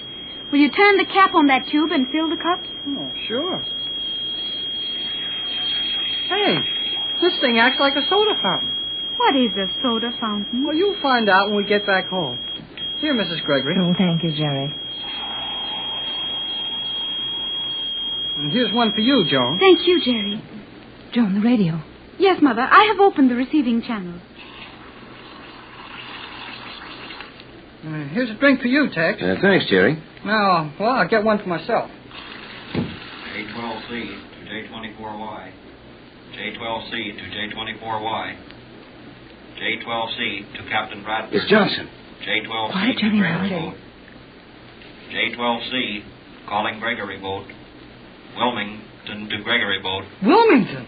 No signal from you for hours. Will continue trying to reach you. Making preparations expected of me. Will take 72 hours to complete plans. J12C to J24Y. J12C calling J24Y. Will repeat every 10 minutes. That is all. Johnson. He's home. Oh, Tex. Johnson is home. He's home. He's working on our plan. Only 72 hours to finish it, he said. What did he mean by that? Tex's formula. Wasn't that it, Tex? Yes. Johnson knows our only hope to capture Euclidia is to compound my formula and use that as a weapon. Are you quite sure that Johnson can compound your universal solvent? Positive. He has the true formula. Joan. Oh, it's lucky you thought to change that back. I was so excited I forgot. It is not wise to put excitement before duty. Good idea, Joan, if we could always remember it. Well, let's have a drink of the water that was made from salt water on a Euclidean submarine. You were going to explain how you made it, Joan. I will do so now, Mother. There is a small channel in the outer shell of the submarine through which a fine stream of salt water rushes at such speed as to reach the boiling point. It is a simple matter to utilize this almost automatic distillation process and draw off a stream of pure, fresh water. Think of that, Pat. We're racing through the ocean fast enough to make water boil. Well, it may be my imagination, as Joan said it was with Jerry, or my throat may be dry from excitement, but I certainly need this drink. So do I. Here goes. Thanks to Joan and the Euclideans, we can drink fresh water under 8 fathoms of salt water. Well, here's to our safe arrival in Los Angeles. Hey, my cup's empty. You emptied it in the excitement of hearing Johnson call. Well, golly whiskers. All that trouble to get a drink, and I have to spill it.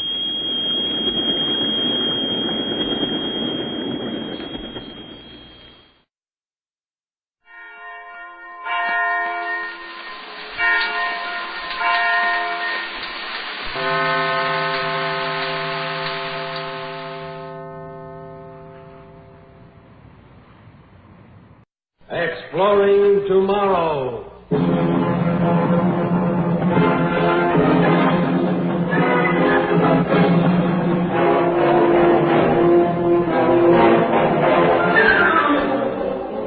And now, here is your guide to these adventures of the mind, John Campbell. The term genius is fairly common in our language today. I wonder how many of you realize that the term originated with the old Arabian Nights concept of the genie.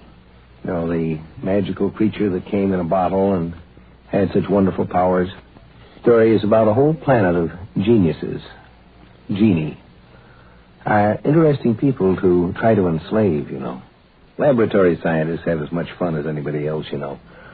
One of the laboratory laws, sometimes called Finagle's Law or Murphy's Law, goes, in any laboratory experiment, if something can go wrong, it will. Well, this is the story of a planet-sized laboratory experiment in which something could go wrong.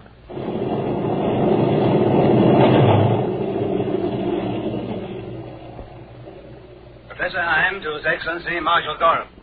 The ship is now in orbit about the planet of destination. Good. Good. Have a lifeboat prepared for descent with an invisibility screen. Yes, Your Excellency.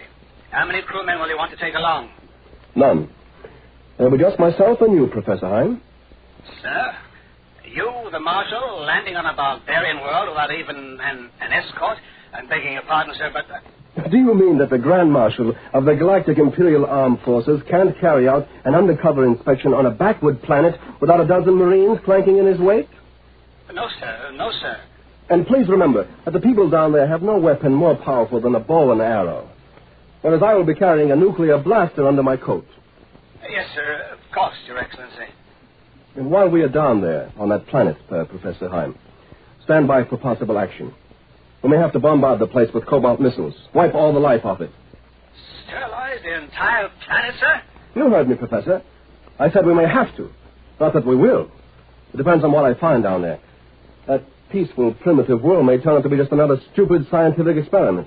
Or it may turn out to be the worst danger of the Empire and all its stars have faced for 1,000 years. Now, I want you, Professor. I'm in my office at once. Over. Yes, Your Excellency. Over and out.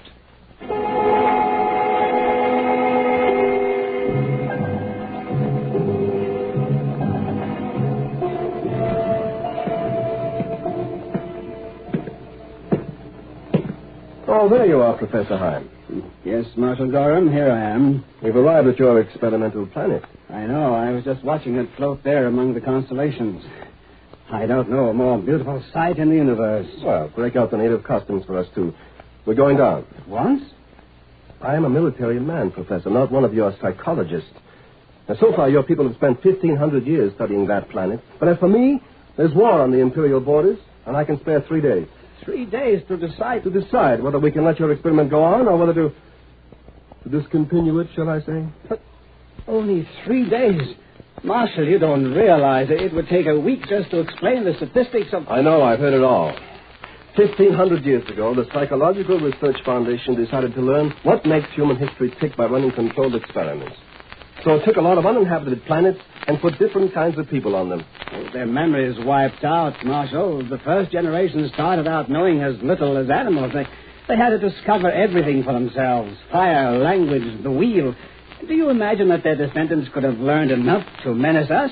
To threaten an empire that for 3,000 years has controlled millions of planetary systems? We've been through all this before, I've told you again and again, I'm not worried about your other experimental worlds.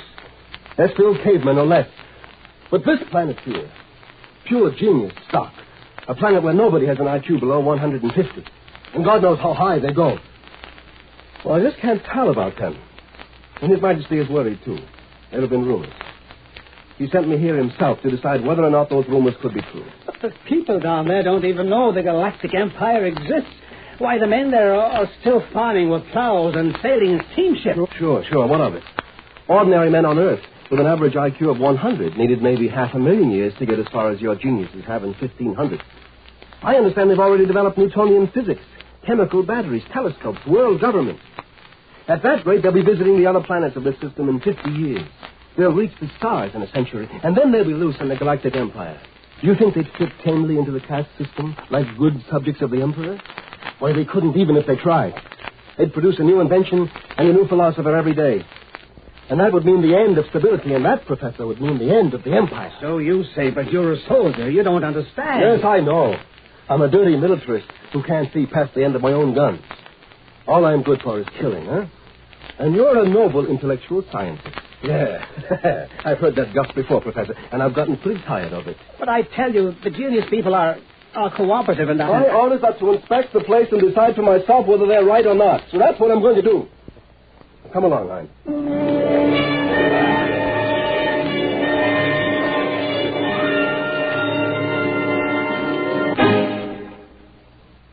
Exploring Tomorrow continues in just a moment. When driving, luck can stay with you for years.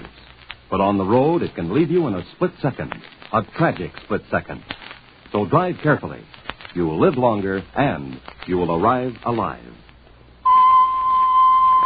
There's been considerable discussion of what constitutes good and evil over the last few millenniums. But, there's an interesting comment someone made. I don't know where it did originate. Melodrama is the conflict between good and evil. And tragedy is the conflict between good and good.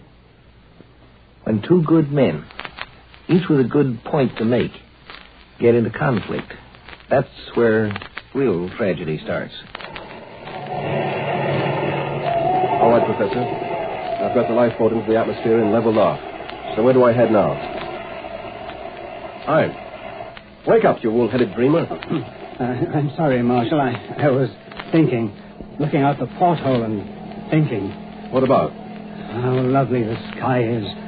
So blue. And the land below, mountains and forests and hopeful young farms. Oh, no, a poet yet. Well, I'm thinking about my job of inspection. Where shall we go? Fly northeast for 700 kilometers and you'll find this planet's largest city. It's also the capital of the world government. That'll do. I should be able to observe a pretty good cross-section of the genius race. Do you seriously believe you can decide the fate of an entire world on the basis of what you see in one city? How do you expect to learn anything, even there? You don't speak any of the local languages, not even the international one they developed. You'll talk for both of us. We'll claim to be visitors from a long ways off, the opposite hemisphere. We'll just wander around town for a couple of days, and I'll get the feel of the place. You mean you decide whether these people live or die just on the basis of a hunch?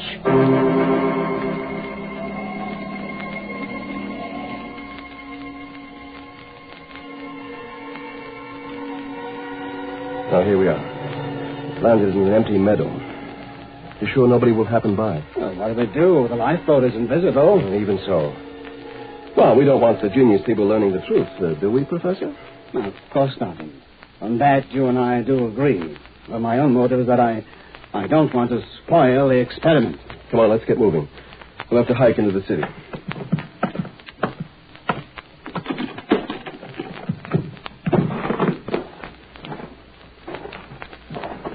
It's nice outdoors. Sunshine. I don't know when I last breathed air that didn't come out of a tank. And you turn all this into black radioactive ash. Come on, I said, let's start walking.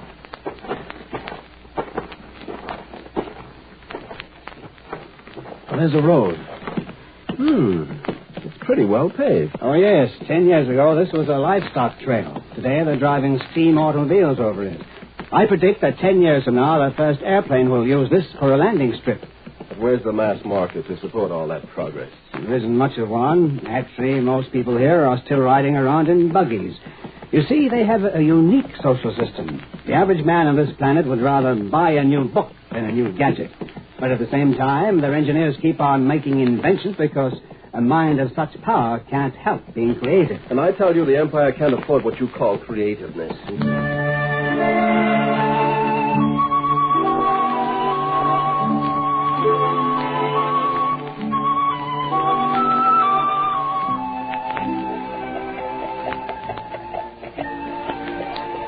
So this is their biggest city. Why? There are about 1 million people in it. You call that a city? Considering the small population of this world, yes. It's backward, all right. Carts pulled by animals. Water pumped by windmills. Bearded men in clothes of vegetable fiber. Wood and plaster houses. Gas lamps. That's what I keep telling you, Marshal. These people aren't demons. They're as human as you and I. They're born the same way as us. Grow up, learn, love, laugh, weep, and die like human beings anywhere in all space and time. They simply happen to be more intelligent. Let them live. 70 generations ago, they were savages. They didn't even know how to chip a flint. And now they've come to this. Yes. Our observers mingling with them in disguise have already learned more about historical dynamics than... Oh, sure, this city is still primitive. But in another 100 years, they have schools, laboratories. They don't frown on artists and scientists and philosophers. They glorify them. So, in 100 years, they'll be out among the stars. And we don't dare allow that. But they won't, Marshal. Not necessarily. If only you'd let me show you the economic data. For instance, the great uninhabited spaces they still have right on their home planet. Shut up, I'm thinking. Thinking? I don't think you're able to. What did you say? Nothing. I have a knife, Grand Marshal Gorham. You don't know that, do you? You think I'm just another ineffectual little dreamer, don't you? Well, you may find out different.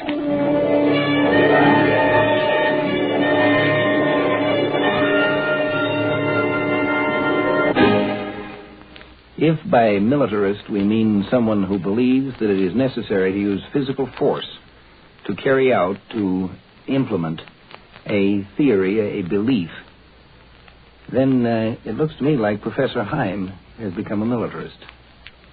He intends to use force, doesn't he? Canal tu solo, Öden. Saban Hoste. What did he say, that bellhop or whatever he was? He wished us good night in the international language. He thinks we're foreigners, you remember? Ha! If he only knew how foreign. That's a cheap way to feel superior, isn't it? Oh, shut up, Heim. I'm still trying to decide what to do about this planet. There are too many paradoxes. The waiter in the restaurant wanted to ask you about the ethnology of the country he thought we came from. This is a nice, clean hotel room, but it doesn't have running water. And yet the clerk downstairs was reading what I swear must have been a mathematical journal. Does that make them monsters? Under the social system here, such routine jobs are done by students. And, of course, every person on this planet goes through at least 5 years of college. But that's all it amounts to, Gorham. A whole world of long-haired dreamers who are experimenting with aircraft and rockets, who developed the theory of evolution before they learned how to smelt iron. I don't trust them. Of course, you don't understand them. You're too... I mean... Too stupid? Isn't that what you're going to say, Professor?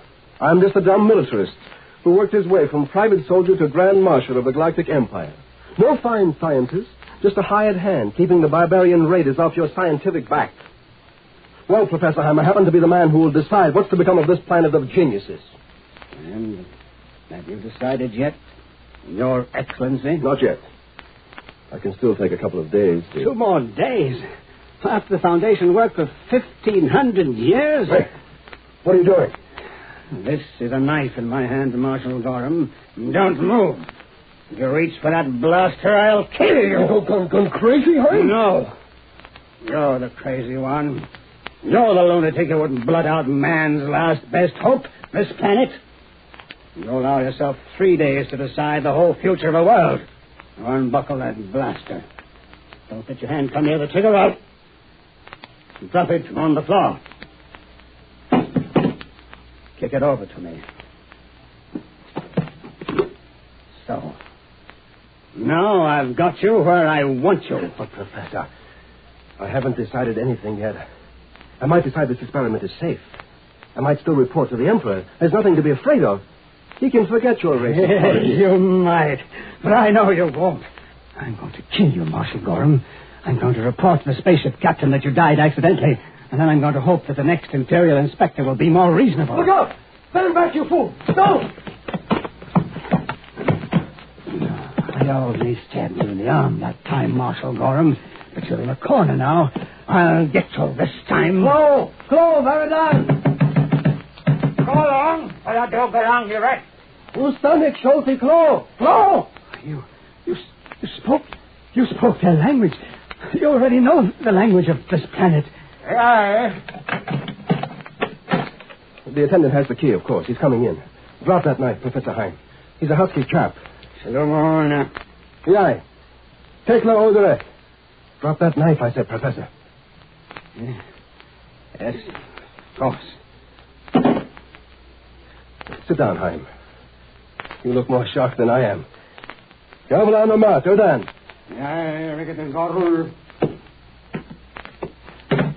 He's gone after the first aid kit for me. Not that you hurt me seriously. I'm sorry. It doesn't matter. And you're a native of this planet yourself. Yes. I was born here, though I've lived most of my life out in the Empire. We thought we were keeping a planet full of geniuses and ignorance. How long have you known? We began to suspect the truth 500 years ago. And we discovered that all life had evolved from lower forms, but couldn't find a subhuman ancestor for man.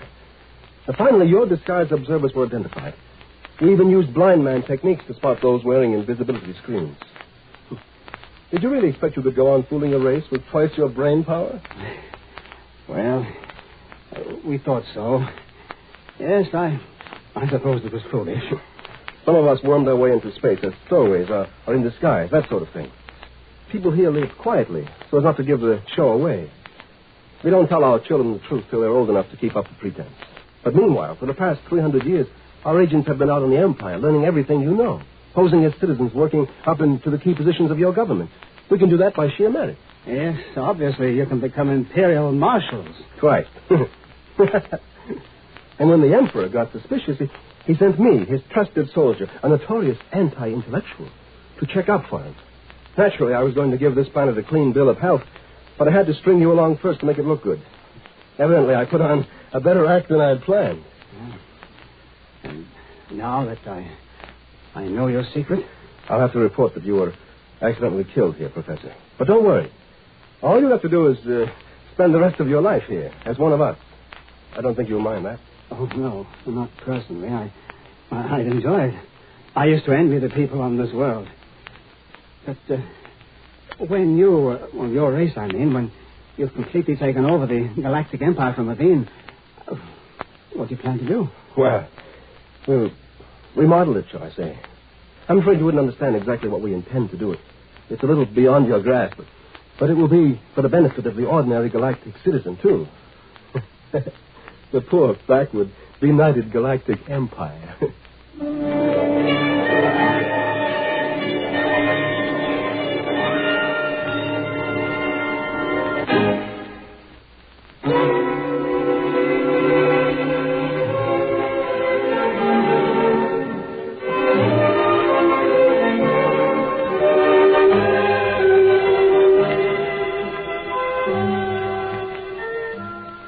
They say that the first requirement for teaching a dog to do tricks is that you have to know more than the dog. If you want to teach a planet full of geniuses to do tricks for you, first make sure you know more than the geniuses. You can enslave some kinds of entities, but you can't enslave you can't impose on. Entities who are more intelligent, more thoughtful, more wise than you yourself. What will happen is they'll turn out to be helping you in disguise.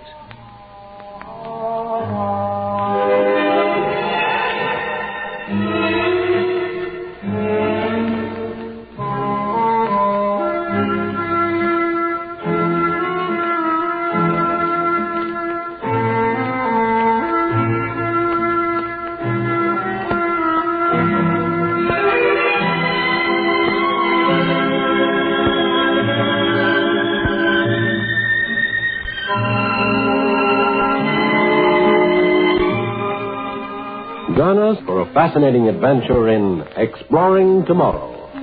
Heard in our cast tonight were Ron Dawson and Al Ruscio. Script was by Powell Anderson, produced and directed by Sanford Marshall here in New York. Guy Wallace speaking.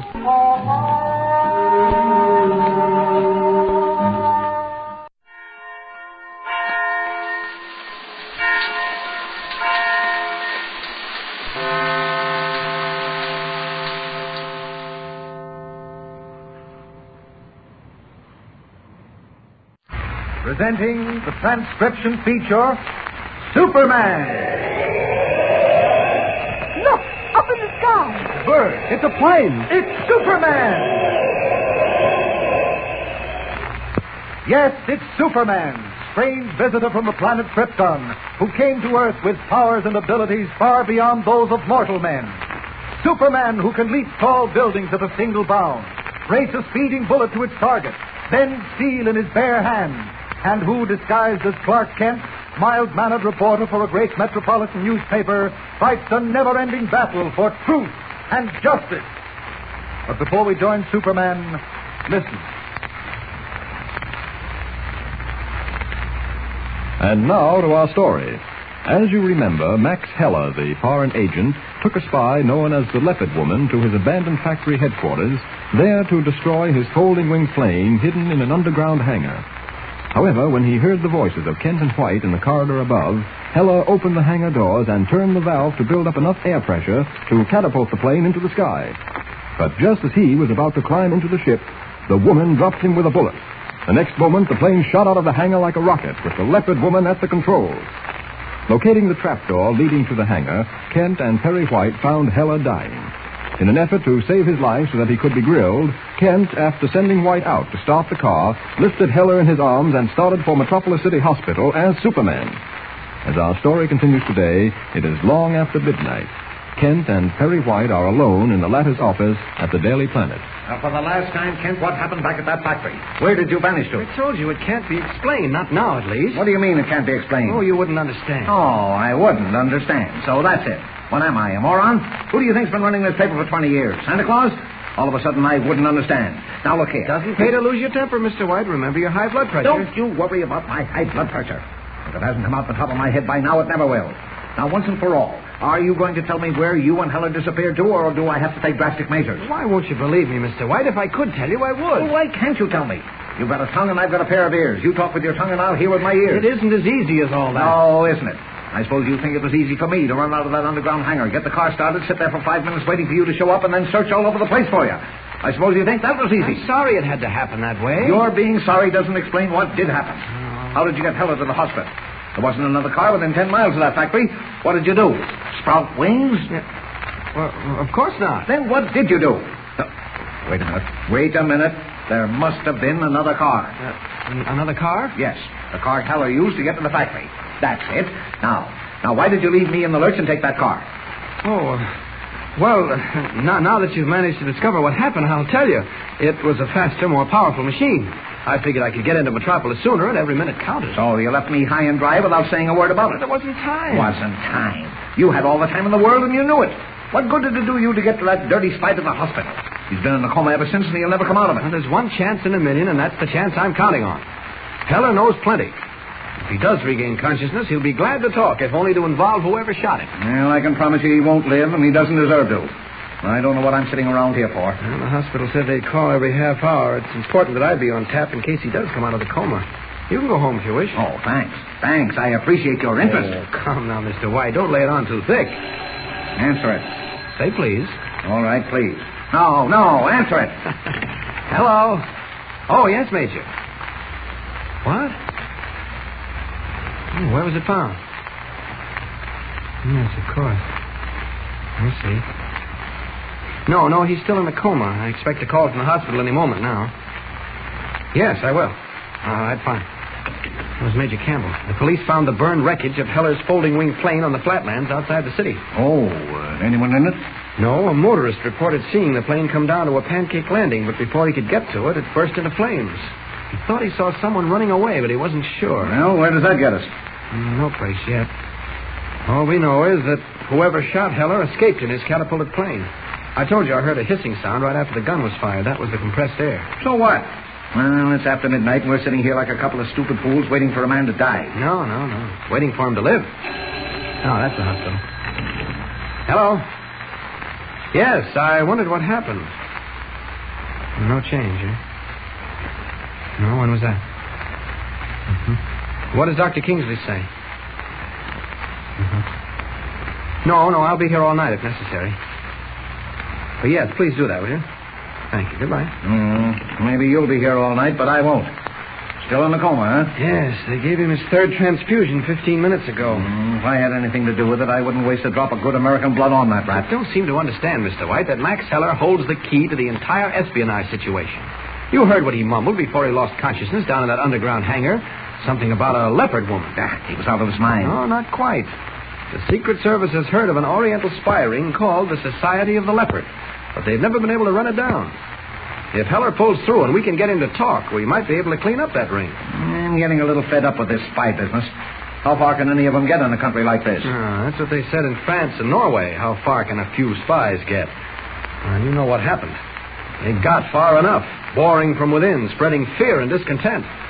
You've seen apples that look perfect on the outside, but were rotten at the core, haven't you? Now, you don't have to preach to me. I'm not preaching. I'm just telling you a few things all Americans should know and realize and guard against. This is a big country. A handful of foreign spies or espionage agents could easily lose themselves among 100 million people and cause more damage than 1,000 enemy bombers. I suppose you're right. And that's the trouble. You always are right. Well, it's not a matter of right or wrong. We have nothing to fear from our outside enemies. The American Army and Navy can take care of that and will. It's the inside enemy that's dangerous. Men like Heller who are paid to create panic. And you don't have to worry about Heller from now on. If, by any miracle, he does live, he's behind the bars for keeps. No, but there are probably other Hellers to take his place. We've got to be on guard. Now what? Hello? That's the hospital again. What was that? Oh, really? Oh, I see. Well, thanks very much. Yeah, good night. He's dead. No, he rallied after the last transfusion. Came out of the coma. Dr. Kingsley thinks he'll pull through. Well, what are we waiting for? Let's get down to the hospital. Oh, he's sleeping now. They drugged him. We can't see him until morning. You mean we can go home? Yeah, we might as well. Well, come on. The very sight of this office gives me the heebie-jeebies. Turn out the light, will you? Why, I ever got into this. Confident that Max Heller's recovery will ultimately lead to a solution of the espionage mystery, Clark Kent and Perry White leave the Daily Planet building and arrange to meet at the city hospital early the next morning. But across the city, in the shabby brownstone house that is the meeting place of the secret Society of the Leopard, the strange, dark-haired woman whose cunning mind directs the wide-flung Oriental spy ring is seated alone in the dimly lit conference room. The heavy, pungent odor of incense rises in gray wisps from a brass burner set on a carved pedestal. Nervously, the leopard woman fingers the newspaper spread out on the table in front of her. For the 10th time, her eyes scan a headline and read words that are by now familiar.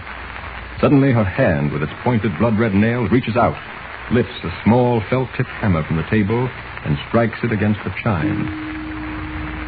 Behind her, a door opens soundlessly, and a bland, yellow-skinned Oriental slips into the room. For a moment, he stands at the table, his eyes narrow slits in the oily smoothness of his face. And then, the leopard woman speaks. There is only one way, Cato. And that way is?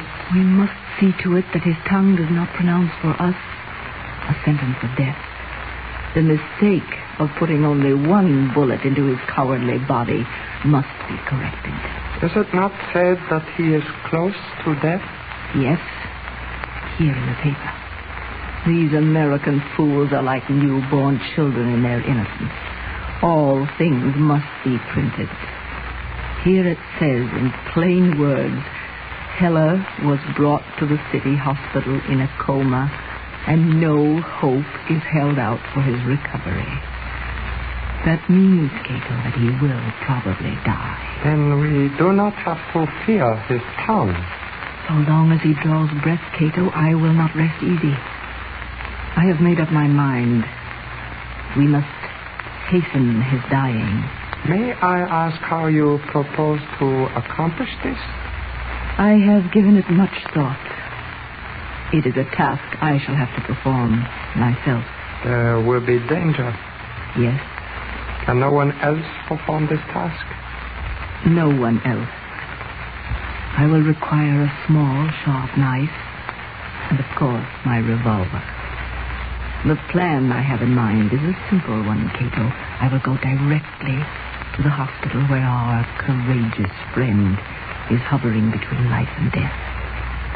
There, I will present him with our final compliment. You are very courageous. The leopard is brave, Cato. The leopard is cunning. He fears no man, and all men fear him. So it is written in the sacred scroll. So it shall be.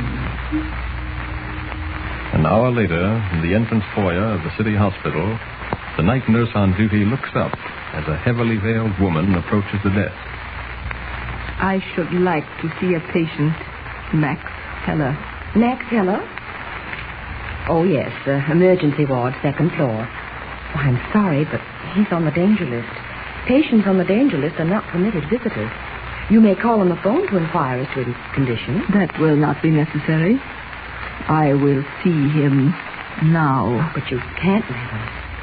I think I have here in my purse some authority. Yes. Oh, quiet, you fool, or you will be a patient in your own hospital. Do not let the size of this revolver deceive you. It is very powerful. What do you want? Take me to the emergency ward on the second floor.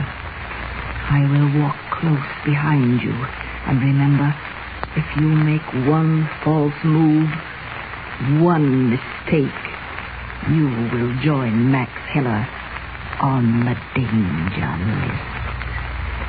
In the empty stillness, the leopard woman follows the terrified nurse down a dim-lit corridor like some shrouded wraith.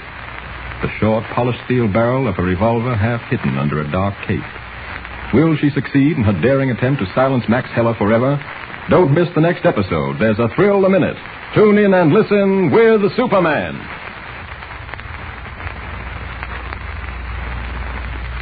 Don't forget, tune in again for the next thrilling episode with Superman. Look, up in the sky. It's a bird. It's a plane. It's Superman.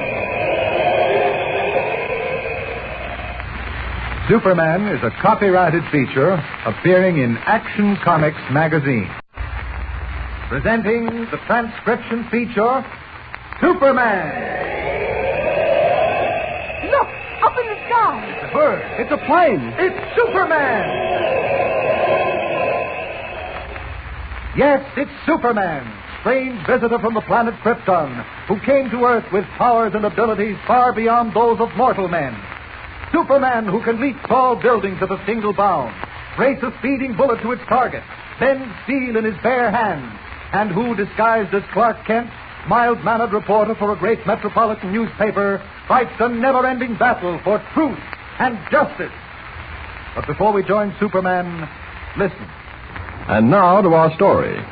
When the mysterious and deadly leopard woman, leader of an Oriental spy ring, was trapped in an underground room with Max Heller, a notorious foreign agent, she saved her own skin by shooting Heller and escaping in his folding-wing plane.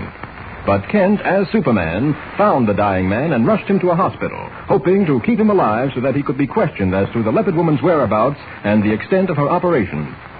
Learning that Heller might survive, the leopard woman, in a daring move, visited the city hospital in the dead of night, hoping to complete the job her bullet had failed to accomplish.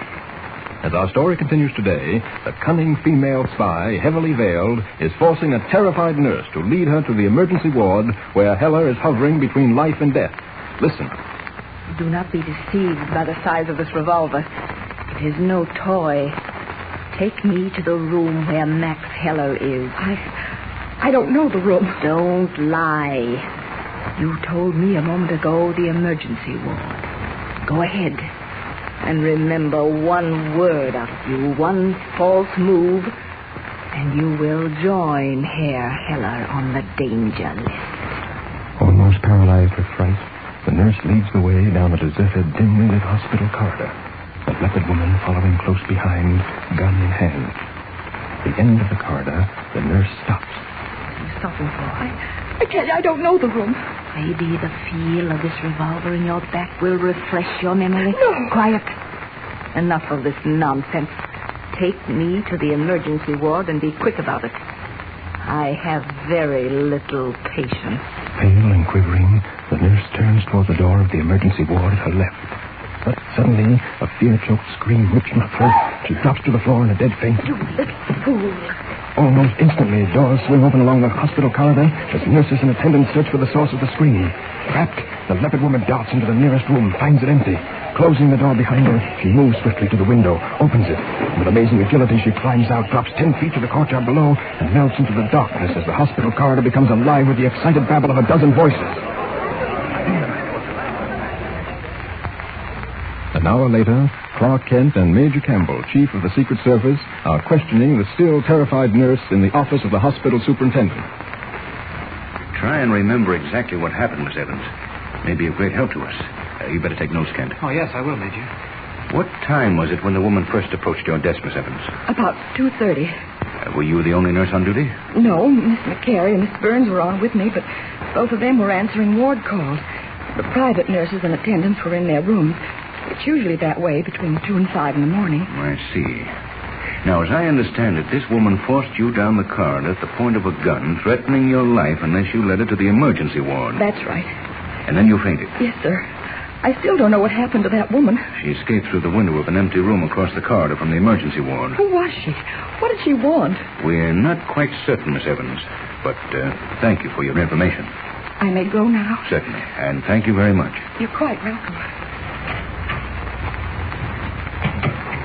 Well, there you have it, Kent. Probably the most daring attempt at murder ever conceived. Yeah. And if that girl hadn't screamed, it would have gone through. No question about it in my mind, Major. It was a leopard woman.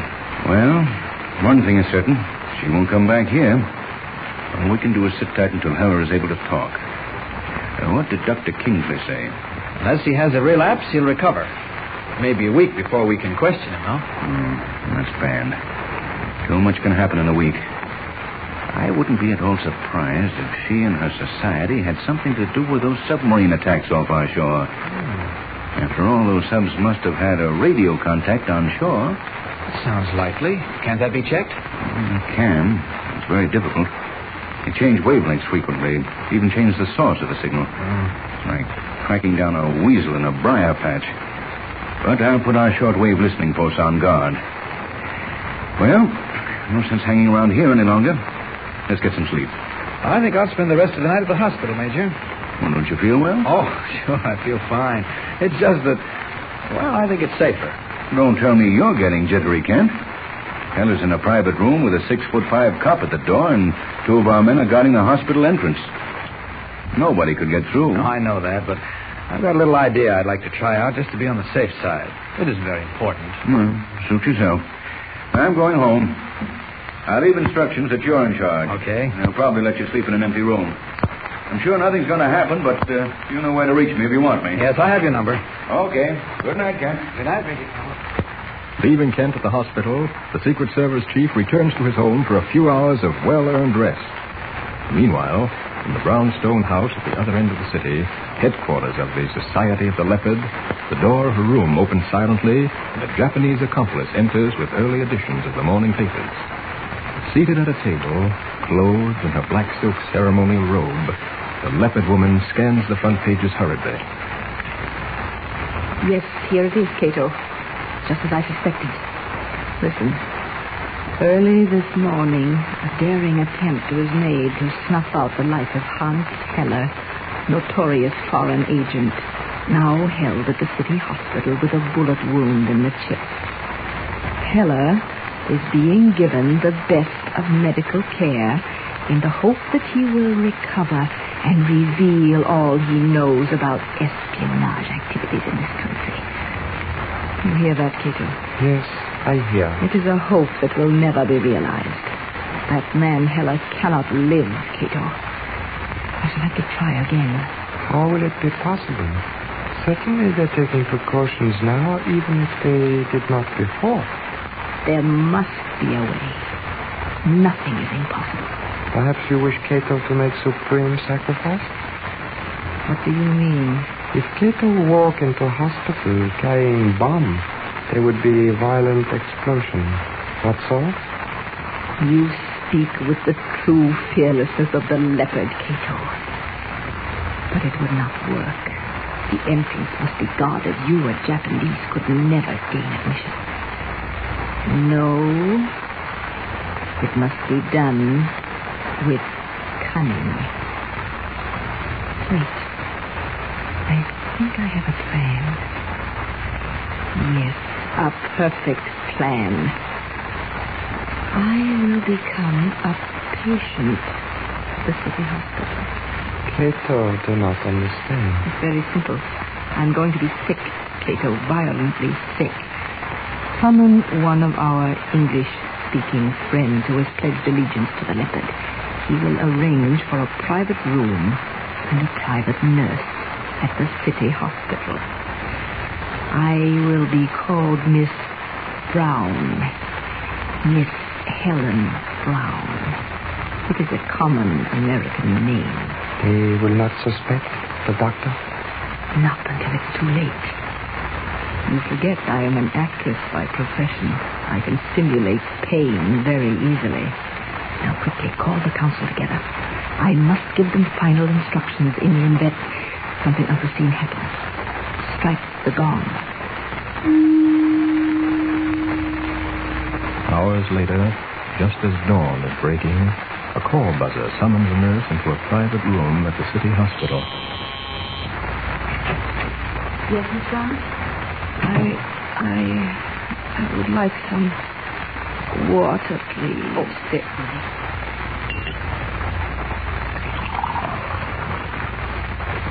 Here you are. Now drink it slowly.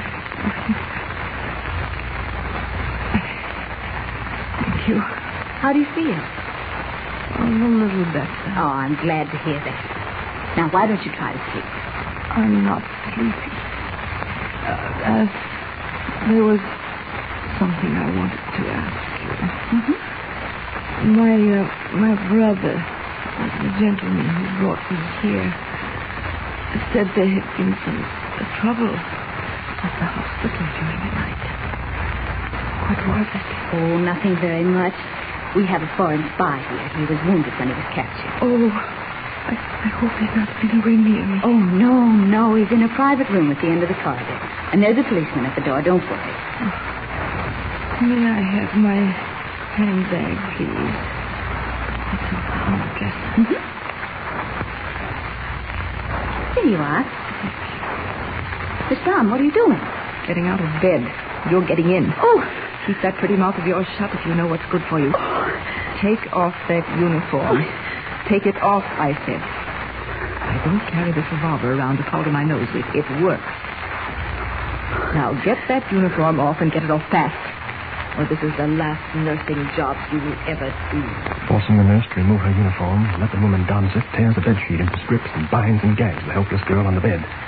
Then, darkening the room, she steps out into the corridor. At the end of the corridor, a burly policeman is seated at a door. A leopard woman, a crisp white uniform and cap of perfect disguise, approaches him. Good morning. Morning, miss. Oh, don't get up. I'm just going to have a look at our valuable patient. He hasn't given you any trouble, has he?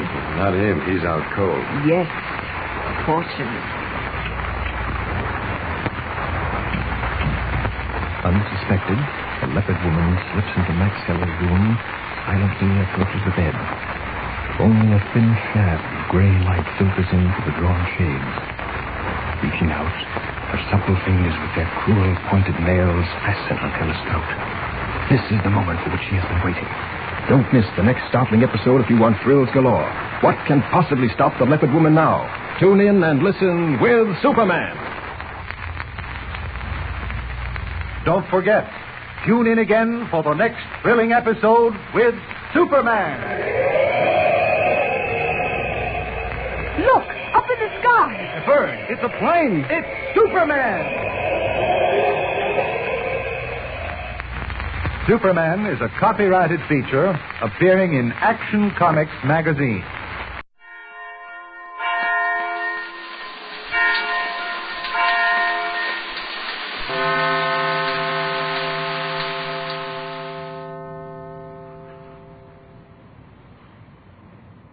Kellogg's Pep, the build-up wheat cereal, invites you to rocket into the future with Tom Corbett, Space Cadet.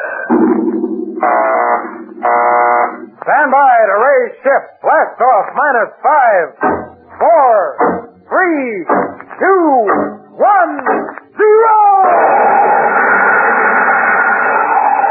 As roaring rockets blast off to distant planets and far-flung stars, we take you to the age of the conquest of space with Tom Corbett, Space Cadet.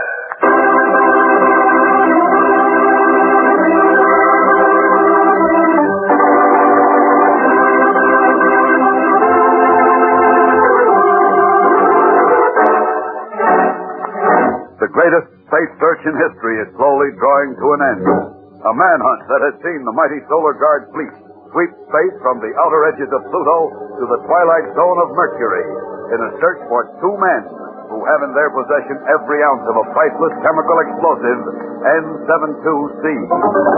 Two men, one a hardened criminal, the other a space cadet of the Polaris unit, Roger Manning.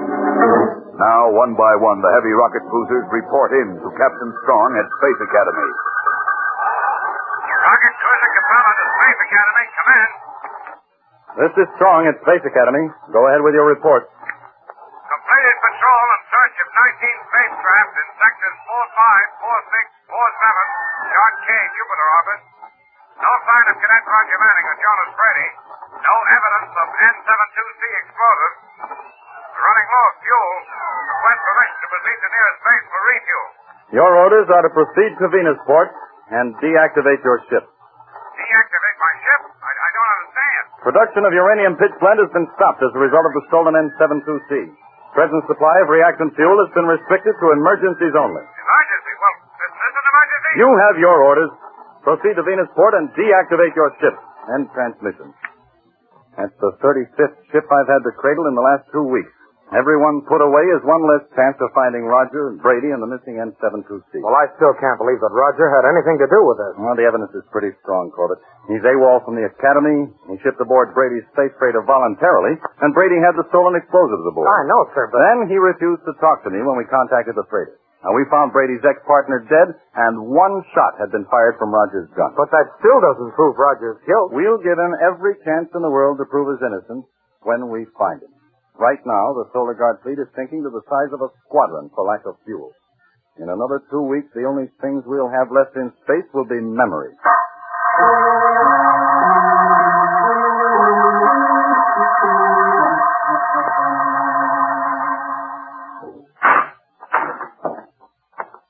Well, Space Boy, how you doing?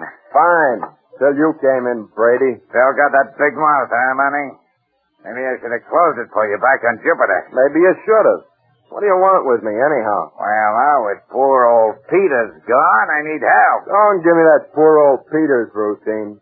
You blasted him with a parallel ray and then left him in an open airlock without a spacesuit. I did? You're wrong, kid. You blasted him. It was your gun Captain Strong found next to Peter's body. So what? He wouldn't believe I did it. Now, then why did he send out a space alert for both of us? Wanted for robbery and murder Jonas Brady and Roger Manning. You're full of space gas. Not a bit, kid. You're all tied up with me now. And we've got 10 million credits worth of explosives to feed into the black market. You won't get a blasted cent out of it. The Solar Guard will nail you the minute you stick your head out of this asteroid. The Solar Guard is finished, Buster. They're running out of fuel and pulling their ships in. In another week, I'll be free to operate over the whole blasted universe.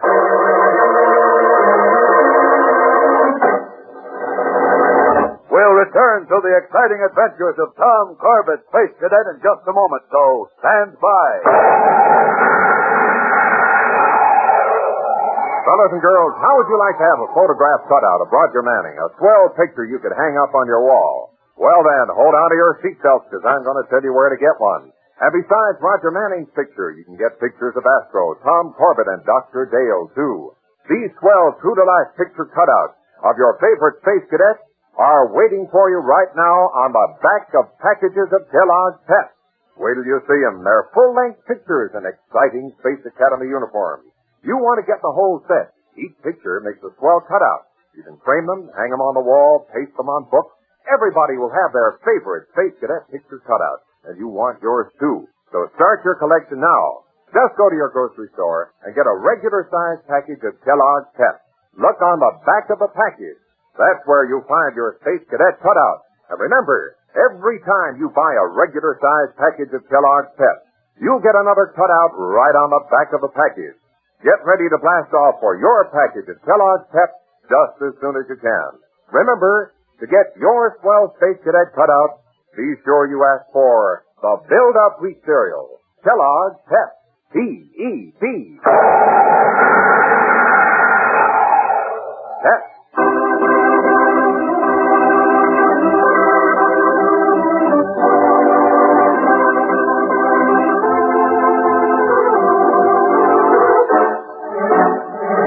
3 weeks have passed since the disappearance of Jonas Brady and the stolen explosive N72C. 3 weeks in which half of the vast fleet of the Solar Guard has been grounded for lack of fuel. Now, in Captain Strong's office at Space Academy, Tom Corbett suddenly rushes in with important information. Look at this report, sir. Just came in from Titan. 3 space rats have been working a small pitchblende deposit. And it shows in the past 2 weeks, production of pitchblende by these prospectors jumped from 50 tons a week to over 3,000. What? Now, the only way they could have jumped their production that much would be by using N72C explosives. And these same men bought several gallons of sulfuric acid. The only other way to ignite N72C without the special detonator. Great Jupiter, this may be the break we've been waiting for. Sure, now that the explosives are showing up, it should be easy to grab those prospectors and make them tell where they got it. No, Corbett. Brady's made a mistake, and we've got to be sure he never finds out he's made it. Get your gear and stand by to blast off immediately. We're going to set a trap for a space rat.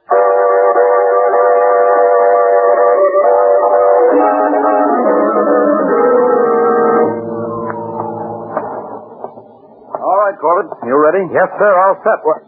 Skipper, you're out of uniform. Yep, part of the plan, Tom. Plan, sir? Commander Arkwright and I decided the only way to catch a space rat is to become a space rat and go where the space rats go. Oh, I get it. Act like we're a couple of prospectors wanting to use N72C for ourselves. Exactly. So you and I are no longer Captain Strong and Tom Corbett of Space Academy, but simply Steve and Tom, space rats. It's going to be tough, sir. I know, Tom, and dangerous. But if we have to talk to every space rat from Luna City to Venusport, we'll find Brady and the N72C. And Roger Manning.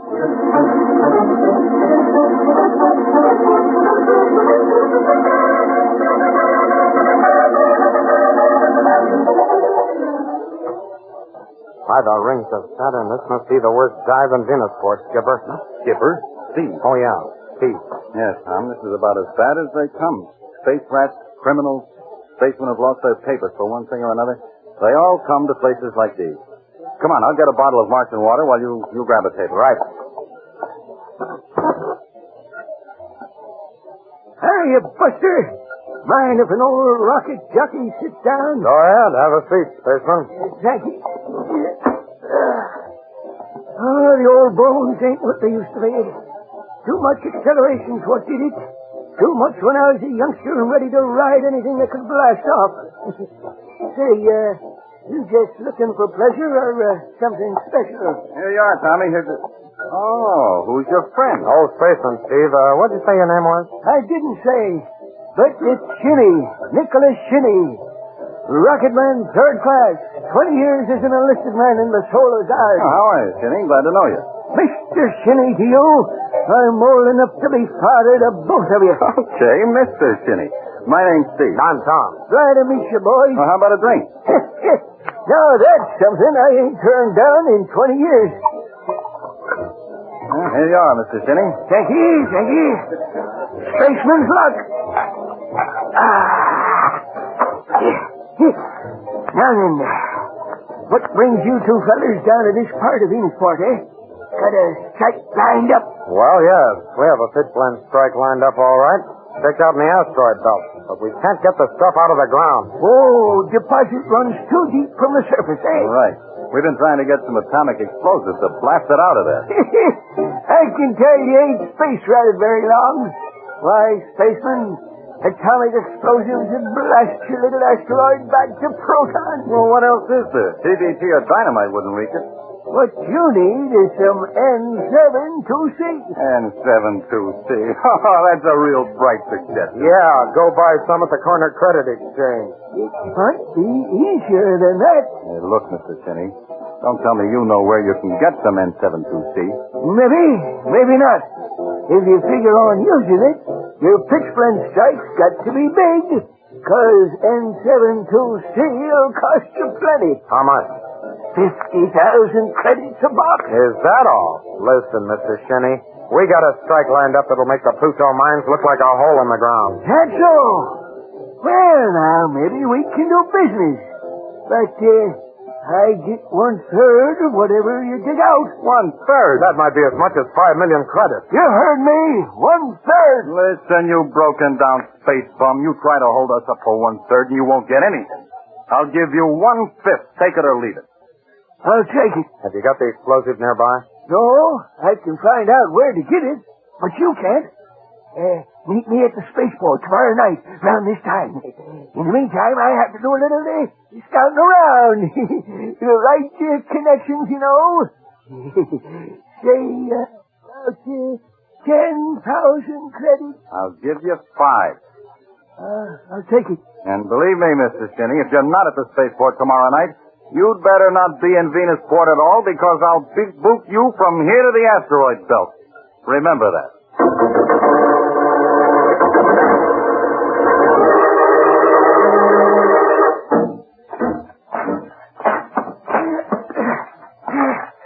There you are. I've been dragging this blasted old spacesuit around for an hour looking for you. A metal spacesuit? Why, Jupiter, that must weigh a ton, Mr. Shinny. So what? I don't trust them new fandangled plastic suits, Buster. Ain't safe. Listen, have you got the N72C? Have you got the credits? Yes, of course. Then I got the N72C. Leastways, I know where to get it. Where's your space wagon? Right over there, that freighter. All right, Buster. Let's blast off. We got an appointment in 2 days with some N72C on planetoid 16 in orbit, fourth moon of Jupiter.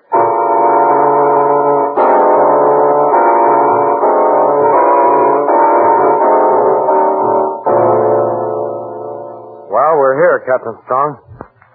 Take a look through the viewport. What a desolate place. Perfect spot for a meeting like this. But where's the explosive? I can't see a thing out there. Shinny told me the man who has it will meet us here. Well, did he tell you his name? No, but I'm sure it'll be Brady. Skipper, look. The jet boat's coming in. The boat from the Jenny Alden. Well, that's Brady's ship. Come on, let's get to the airlock and put on our spacesuits. We'll go out and meet him. You think Brady will recognize us? I don't think he'll remember you.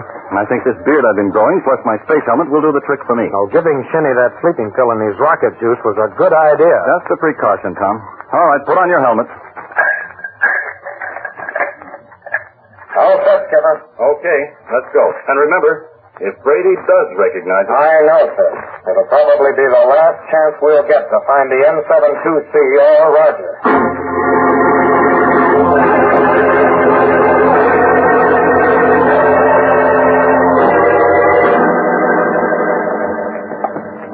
There's the jet boat, Steve, but I don't see anyone around. Probably inside. Come on in. Let's take a look. Which one of you guys is going to do the talking? I didn't see you come up behind us. That was just the idea. Now stand still while I take your power ray gun. There. start talking. It better be good talk. What do you mean, talk? You know why I'm here. I've got a pitch-blende strike lined up in the asteroid belt, and I need N72C to blast this stuff out. How do you know I've got any N723? Why, I can't breathe. My oxygen line. I can't. Jupiter, you're not getting oxygen. Help me to get under the table, quick. What is that? Give me a hand, blast you. I can't carry him myself. He's not getting oxygen. Okay, but watch it. I still got you covered with a sparrow ray.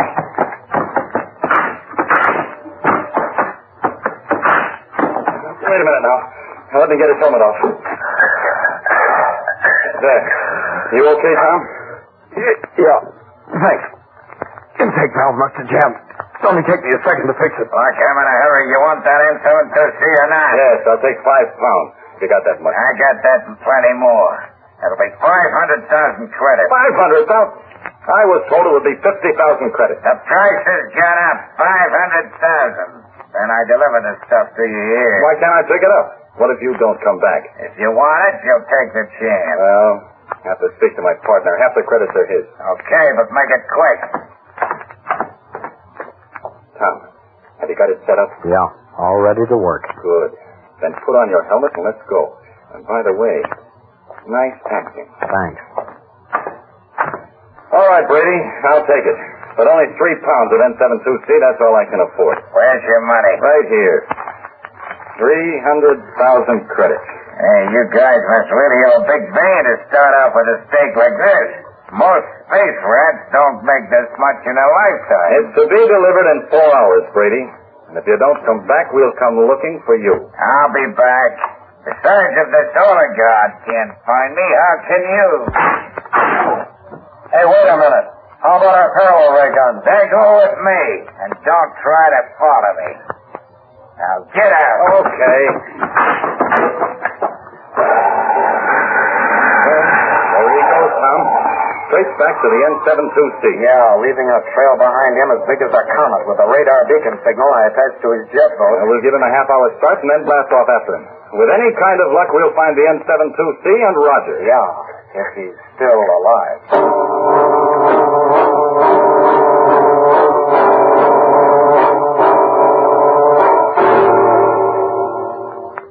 See, Manny, your pals thought they were pulling a fast one. They expect me to come back with the N72C. Only I'm not going back. Now I got enough credits to live like a prince without touching the N72C anymore. Don't kid yourself, Brady. They've got a line on you now. They'll find you here, and you'll wind up peddling your explosive on the prison asteroid. You must think I'm pretty dumb, kid. You're no brain. That's just where you're wrong. Sure, maybe strong in that pile of yours will track me down, but it'll take him time. Time enough for me to set a little trap for him. Trap? You talk big, Brady. It'll never work. Ah, yes, it will, Junior. Because there's going to be some very inviting bait in my trap. And the bait's going to be you.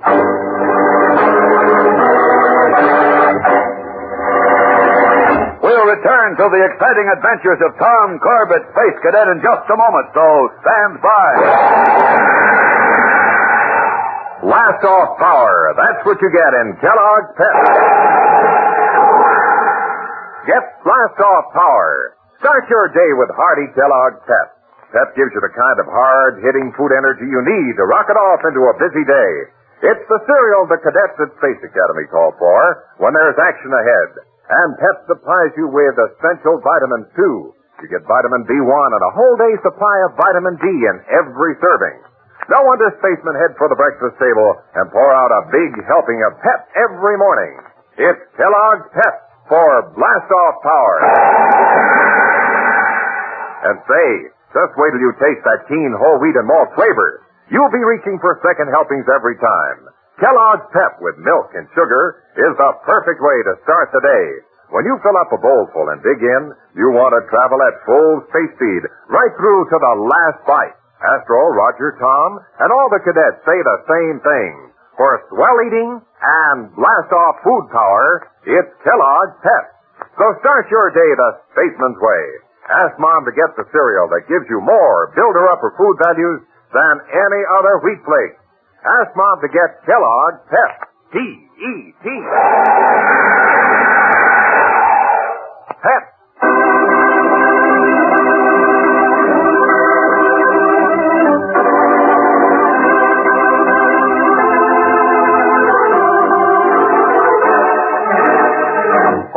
trap Jonas Brady and learn where he has hidden the stolen explosive N72C, Captain Strong and Tom have trailed him to one of the secondary moons of Jupiter.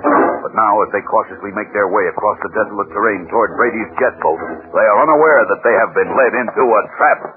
We're getting close to the jet boat, Tom. Easy around those rocks now. Try not to make any noise. Right. Keep low. As soon as you spot the jet boat... Great Jupiter. You see it? No, it's Roger. Look, sir. Standing up on that rock. What in blazes? Well, he's looking right at it, but he isn't moving. He was hit with a parallel ray. Come on, sir. He's got a spacesuit on. Maybe he's all right. I hope so. Stand back now. I'll hit him with my neutralizer. Not bothered, Brad. What? It's Brady. Drop that ray gun. Go on.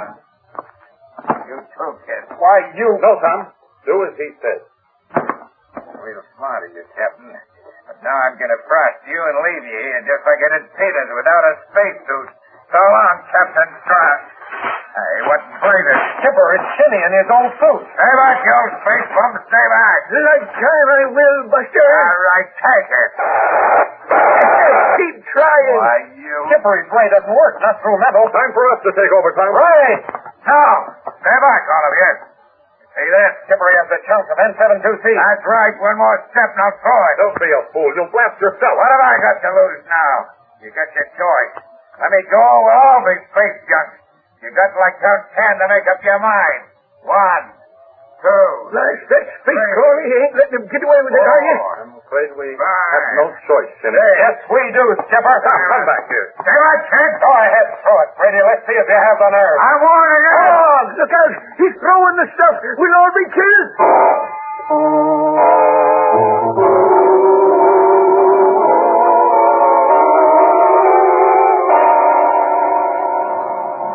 Just 2 minutes with Brady alone, Skipper, please. For the last time, Manning, no. Oh, I never get a break. You're getting one now, Manning, by being allowed back in the academy. Yeah, I guess you're right. Sorry, Skipper. No, I figure we all got a break. Coming out of this alive? Well, if that stuff hadn't been a dud... Oh, it wasn't a dud, Mr. Shinny. The N72C is plenty potent. Then how in the name of Pluto... It can't be exploded by ordinary concussion, Shinny. It needs a special detonator, or sulfuric acid. I forgot about that for a moment. Well, smoke my tubes while they go next. And while we're passing around the bouquet, that was real smart of you to come charging up in that old metal spacesuit of yours, Mr. Shinny. Just goes to show you, sometimes the old things are better than newfangled contraptions. Why did you do it, Shinny? I thought you were working with Brady. I knew you two were from the Solar Guard the minute you walked into that dive in Venusport. What? Yep. And when I found out what you wanted, I figured you could help me get what I wanted. Well, what did you want? A solar medal. I was buried in the rocket decks of the Solar Guard for 20 years. They didn't even know I was alive. But I'm going to get me a solar medal this time if I have to tear Space Academy apart. What a spaceman.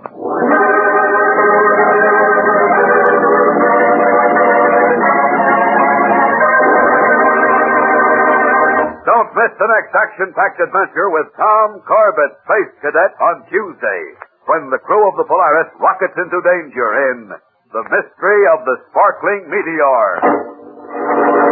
Tune in, same time, same station on Tuesday for the next thrilling interplanetary adventure with Tom Corbett, Space Cadet. Brought to you by Kellogg's Pep, the Build-Up Wheat Cereal.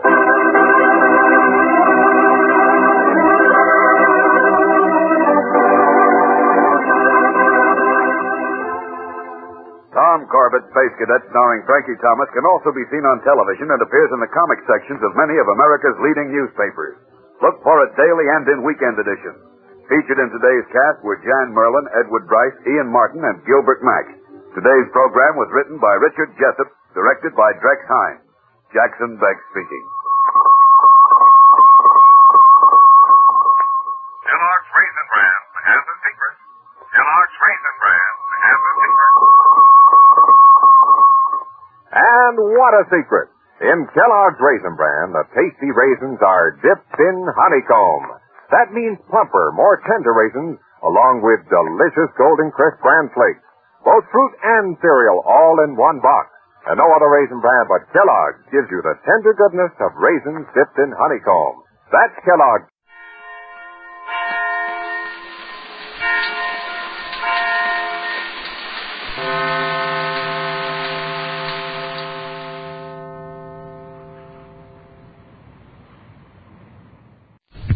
Tired of the everyday grind?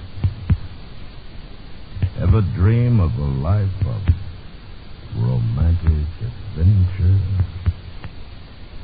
Want to get away from it all? We offer you Escape. Escape, designed to free you from the four walls of today for a half hour of high adventure.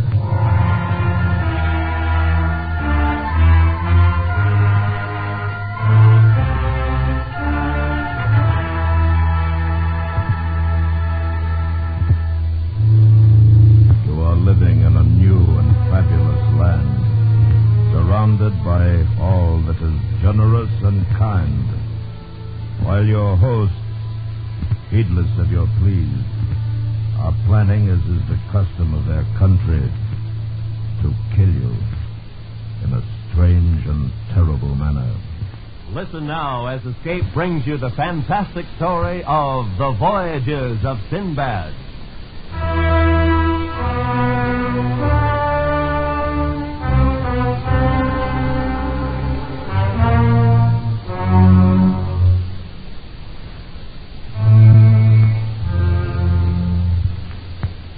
It is related that there lived in Baghdad a poor man called Sinbad the Porter, who earned his living carrying loads upon his back and head. One day, as he was sweating and staggering in the great heat, he passed the door of a house which to him seemed to belong to a rich merchant. Wearily, Sinbad the Porter set his load on the ground. He sank onto a bench near the door.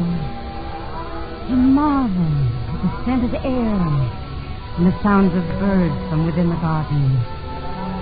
And after a few minutes, the door opened and a slave came toward him and bade the porter follow. And they went in and entered a great hall. Welcome. Be at your ease. Will you allow me to ask your name and your trade? Oh, master, I am called Sinbad the Porter, and I carry heavy loads for light trading. Porter, your name is the same as mine, but I am called Sinbad the Sailor. I requested you to come here, for I saw you sitting outside my door, and your weariness and misery touched me. Oh, master, in the name of Allah, do not blame me for my grief. There is no need to be ashamed. There's no shame in poverty. When you have heard all my adventures, you will understand what trials I have had to undergo to purchase the wealth you see about you, with strange and terrible labors, with calamities and misfortunes which are hardly credible. Seat yourself by my side, partake of the food and wine you see about you, and I shall relate to you my extraordinary voyages. Then perhaps you will have more faith in your own destiny, which, unknown to you, has been written, and as it is written, must inevitably come to pass.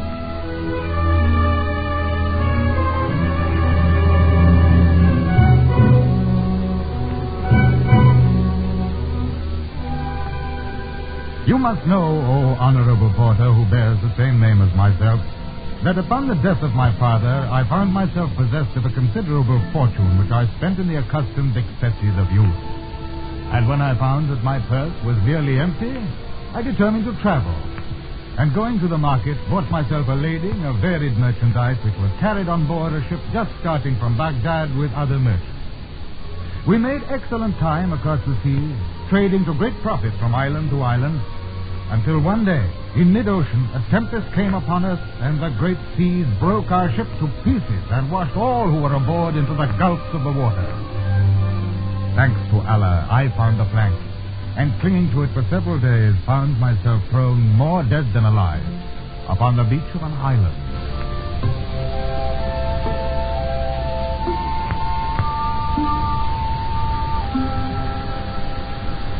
Undoubtedly, he is a stranger to our land. See how he dresses? He is from some unfortunate ship that has foundered beyond. Allah have mercy on his soul. He's alive. Oh, stranger, we thought you dead and were about to carry your body for burial. Water. I shall die if I do not have water. Quickly, carry him to the house. And this they did, and offered me food and water. Until, having recovered, I was taken to be presented to the king, who received me with great joy, for I was a stranger, and it was the custom to behave in that fashion. And he said, Sinbad, your escape has been a miraculous and wonderful story. Nevermore shall you want for that which you have lost. I've instructed the Grand Wazir to give you a sum of money and presents of your choosing. I thanked the king, and because in his court I had seen a woman both noble and beautiful, with whom upon sight I had grown to love, I begged for her hand in marriage. This gift he granted me, and gave us a palace with servants and a following which was truly royal. I lived in the calmness of supreme joy for many months. And then I nourished the hope that I could leave the city and return to Baghdad. Here, then, was the beginning of the dreadful event which overtook me. I returned to my wife after presenting my plea to the king, and in my heart was a foreboding heavy and evil. Oh, Sinbad, my treasure of treasures, what has befallen that you should show such unhappiness? I spoke to the king within the hour. And is this reason for tears? And more. I have not spoken of it to you, my love, but of late I cherished the hope that we might return to my homeland, to Baghdad. I long for it. Both day and night, it never leaves me. I spoke of this desire to the king, and he turned a deaf ear. Oh, you should have spoken of this to me before you went to the king. Perhaps you have angered him. No, but... Oh, I know. It is the custom. You are now a citizen of the land. No citizen may leave it. Ah, but be of good cheer, my treasure. Here we may live out our lives fruitfully and in great joy. Come, I have a red bird to show you. He was caught only this morning.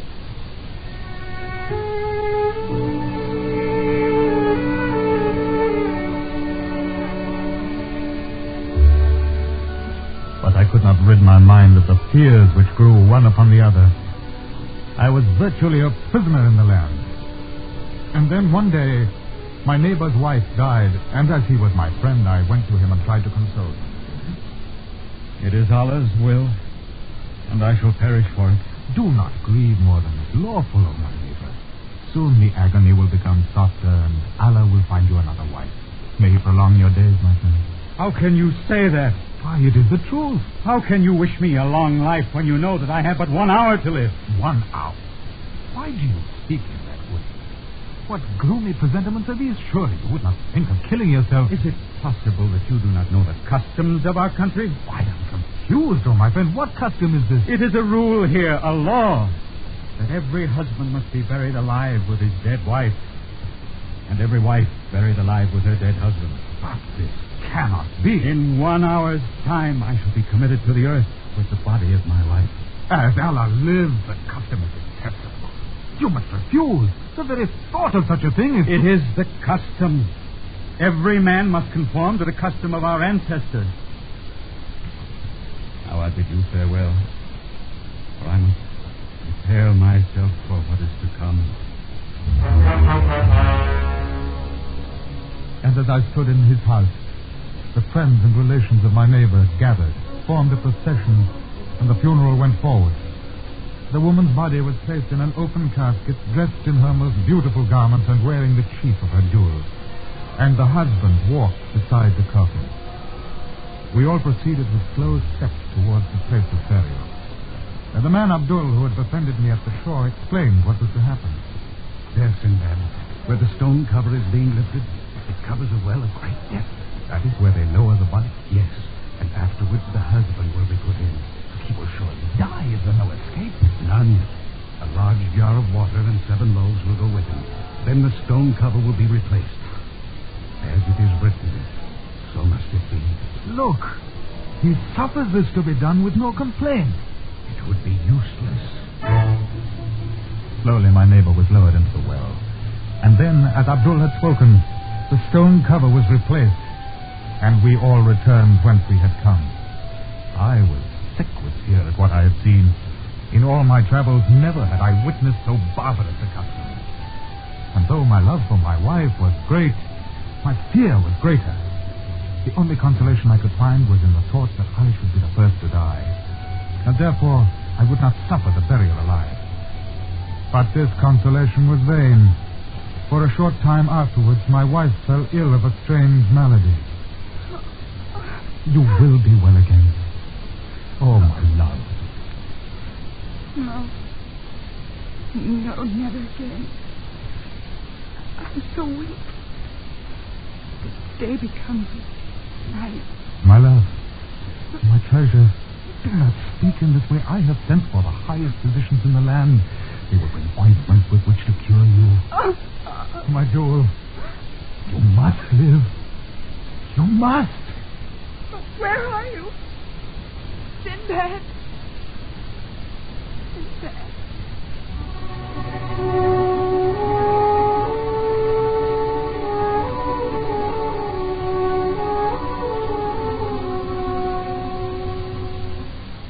She lingered on for a little time, and then, in spite of all the cares I could give, she died. My grief and horror knew no bounds, and I had no doubt as to my fate when the king came to visit me and consoled me over my approaching end. Oh, Sinbad, I grieve for you, as do your true friends, master. My eyes have overflowed with weeping until they have become dry. There is nothing left for me but to beg at least for my own life. This cannot be. But I am a stranger. It is not just that I should have to suffer by your law. Is not my loss, the loss of my wife, sufficient agony to bear? My true friend, it is the custom, the law, that I shall walk beside you in the procession and weep with you, for I am exceedingly fond of you, Sinbad.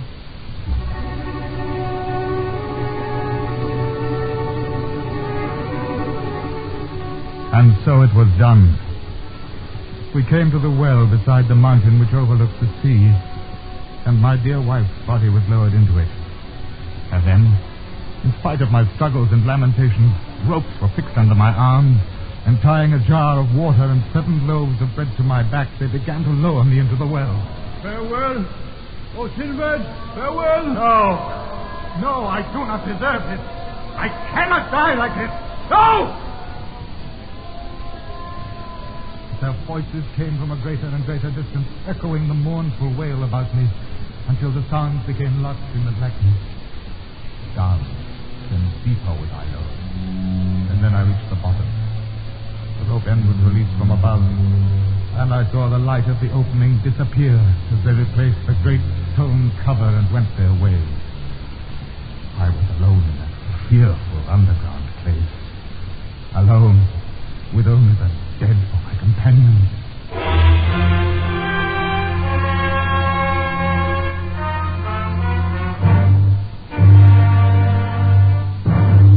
We will return to Escape in just a moment, but first, smart young ladies over 18 who are style conscious and love their country will find that they look first-rate in the uniform of the United States Army or Air Force.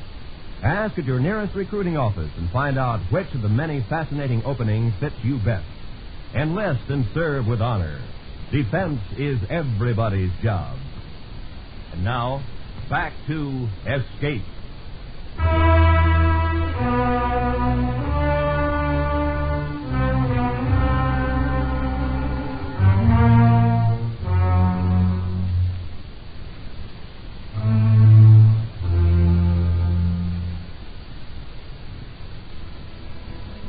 I stood for long moments after the stone cover had been replaced over the well.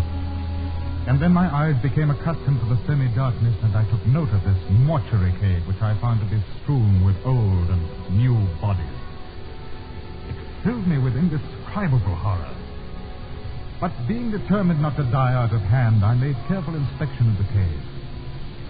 It was very high and stretched further than the eye could reach. And I noticed that many precious jewels and ornaments of gold and silver rested in countless numbers upon the ground.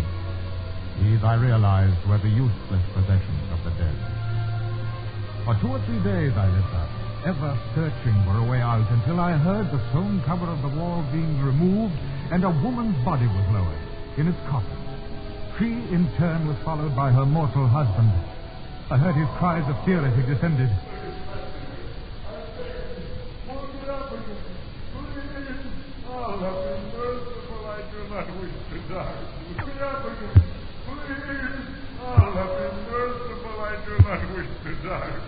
And as with myself, the rope settled down after him and the stone cover was replaced. At first, he did not see me, and I saw that he was a huge and powerful man. He fell to the ground and beat himself in the face and stomach with his fist.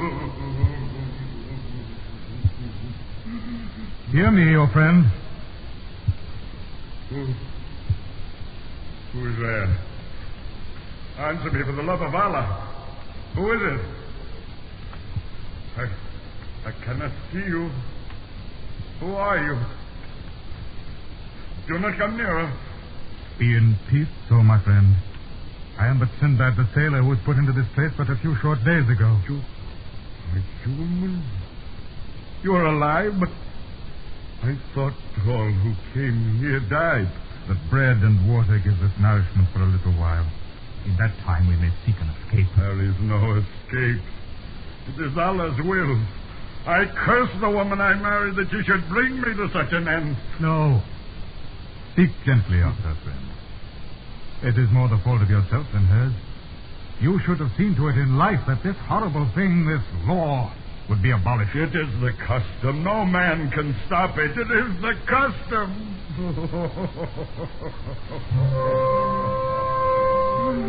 With these words, he covered his head with his arms and rocked to and fro, weeping and crying out against his destiny and his departed wife. I withdrew for him. For it suddenly came to me that in this brute I would have much to fear. I had eaten and drunk sparingly, but my wants were little when compared with the girth of the stranger. And therefore I hid my remaining food and water and resolved to use them only in a most secret manner. But after the passing of 2 days, I knew that my companion had eaten his 7 loaves with huge appetite and was watching me to discover the hiding place of my own stores. We are brothers, O Sinbad. Give me but a slice of your bread, else I must starve. There is but enough left for myself to give to you will hasten my death as well as your own. Then tell me where you have concealed it, that I may better imagine the taste of bread and water, even though I may not share it. And then, in an unguarded moment, he discovered the place where I had concealed my poor scraps and dregs of water. With a mighty lunge, he tore all from me, and like a wild beast began to devour the food. Wait! You leave nothing for me! Oh, what fool are you, then? But live in peace with the knowledge that I did not have to wring it from you. I saw then that I should have to kill this man at the earliest moment. For in his eyes I perceived a madness that would mean a more dreadful death for me than starvation. I left him then and went to search for a weapon with which to defend myself. And amongst the finery and wealth upon the ground, I found a jeweled dagger. And this I hid in my clothes and determined to use when the man again felt the pangs of hunger. Oh, Sinbad. Oh, good friend, you may tell me. I promise upon my word that I shall share with you. There is more bread, more water. You have hidden it in another place. Give me but a scrap, a morsel, I beg you. There is no more. We must lie down and die. Oh, I know you have more. You do not suffer as I do. Tell me, for the love of Allah. There is no more. Oh, if another day passes, I shall die. Hear me, O Sinbad. Share with me your remaining food, and together we shall prolong our lives. I have no more. You devoured the last of it. You lie, you lie. Speak the truth. You lie. You're choking me. His hands tightened about my throat, and as I felt my senses departing, I summoned all my strength to withdraw my dagger from its place and plunged it into his body. With a great sigh, he fell away from me. and to the ground, where he died. And once more, I was alone with the dead.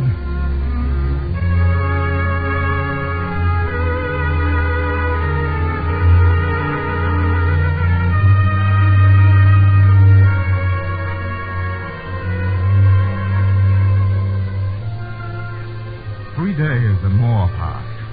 My food and water came to an end, and I gave myself up to Allah's will. It was then that I heard a noise of living breath and a movement as of steps somewhere in the deeper recesses of the cave. A great hope grew in me, for here was another being like myself, and I saw a dark shape huddled against the wall. Who is it? Who? Who are you? Oh, have mercy, oh master, mercy. I am old and frail. Have mercy. I did not see you lowered into the cave. Nay, I was not. I come from the outside. The outside? There's an escape from this place. Yes. Then why have you come here? In my wickedness, I seek the wealth of those who are fallen in here. I beg of you, do not kill me for it. I am old and weak, and the treasures can do the dead no good. No, I will not kill you, but you must lead me from this place. I would gladly, but my age is upon me. I'm too weak. I must rest. No. Now, for unless I reach food and drink, I shall surely die. Then perhaps, for I perceive that you are strong in limb, perhaps you would carry me, for my weight is but that of an autumn leaf.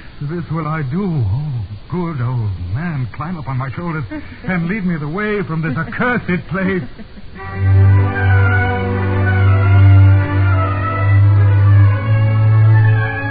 And to my great joy, he did as I bade him.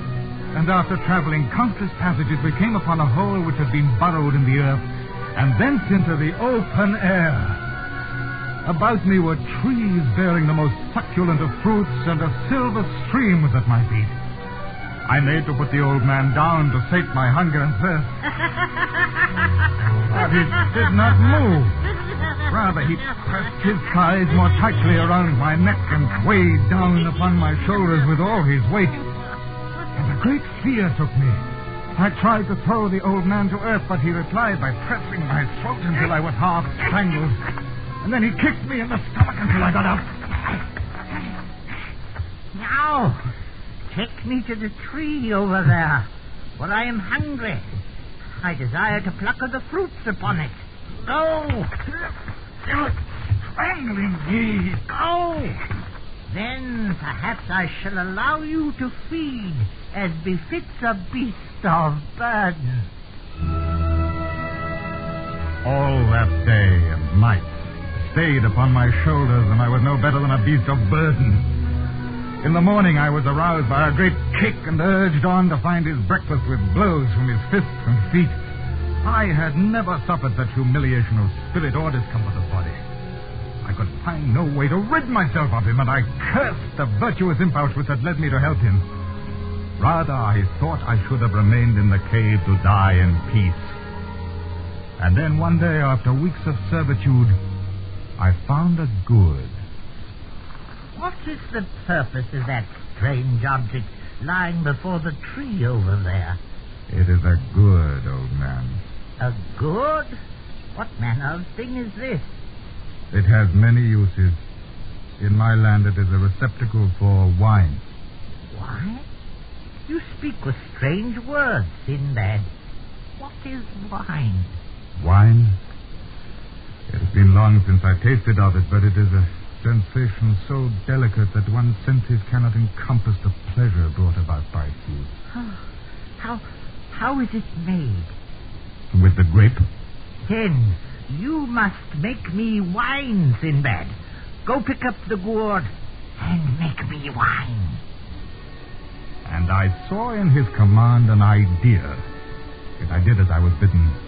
I squeezed the grapes of a prolific vine into the gourd and allowed it to ferment, and when the fermentation had ceased, he ordered me to taste of it to test its quality. Well, Sinbad? It is very fair, old man. And you drank it all yourself?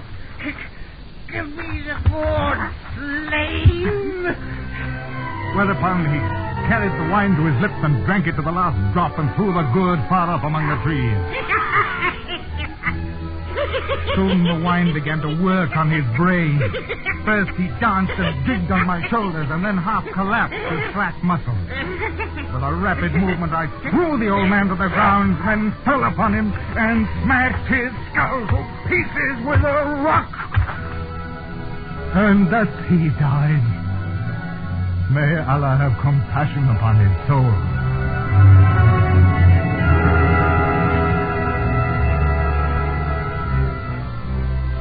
I made my way to the shore where destiny willed I should find a party of sailors who had disembarked from an anchored ship to hunt for water and fruit. On hearing my tale, they marveled and explained that I had been a captive of the old man of the sea, that I was the first who had not been strangled. Then they took me to their ship where the captain received me kindly and we set sail. And after many days and many adventures, whereby I increased my wealth, I arrived once again in Baghdad and brought unto myself this place where we sit together. Allah is good. How marvelous are your tales. Now, my friend Sinbad the porter, consider the labors which I have accomplished and the difficulties which I have overcome, and tell me if your estate of porter has not made for a more tranquil life than that which destiny reserved for me. As Allah is with you, my master, I no longer regret my station. For all your riches, I could not endure such as you have described. Ah, my friend, and neither shall you have to. And Sinbad the sailor ordered fine garments brought to Sinbad the porter. And when he was clothed in these, he gave him pieces of gold and appointed him to be his major domo, so that the two lived together in perfect friendship and joy.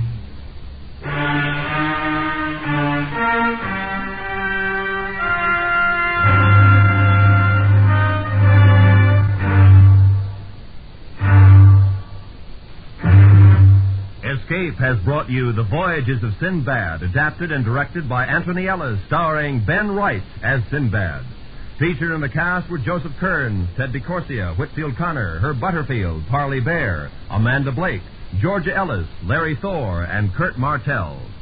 The music for Escape was composed by Rimsky-Korsakov and conducted by Leith Stevens. Next week.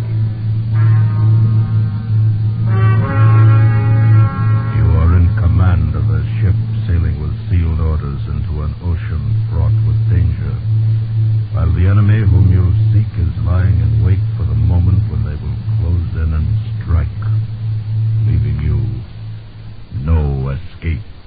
So listen next week when Escape brings you Anthony Ellis's exciting story of adventure on the high seas.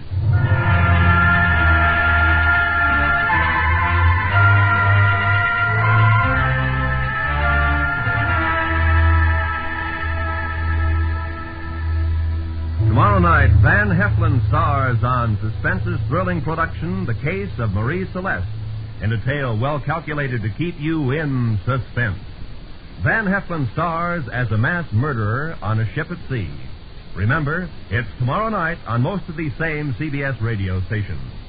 Another hair-raising episode of Suspense. This is Roy Rowan speaking. And remember, John Lund, as yours truly, Johnny Dollar, brings you Colorful Mystery Tuesday night. This is the CBS Radio Network.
Rice Chex and Wheat Chex, the bite-sized cereals in the red and white checkerboard packages, present Space Patrol!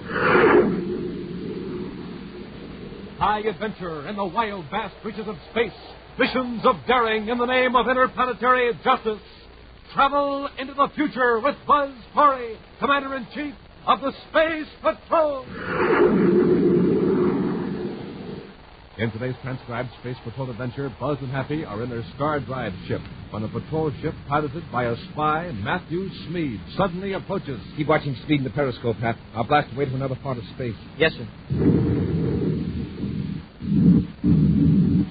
Hey, Commander, what's wrong? Our rocket's cut out. The emergency units are dead. We're in free fall. You're completely helpless, Corey. It's Smead. There is no escape, Commander. You're prisoners of Tiranna. We'll return in just a moment with today's exciting Space Patrol adventure, Prisoners of Tiranna.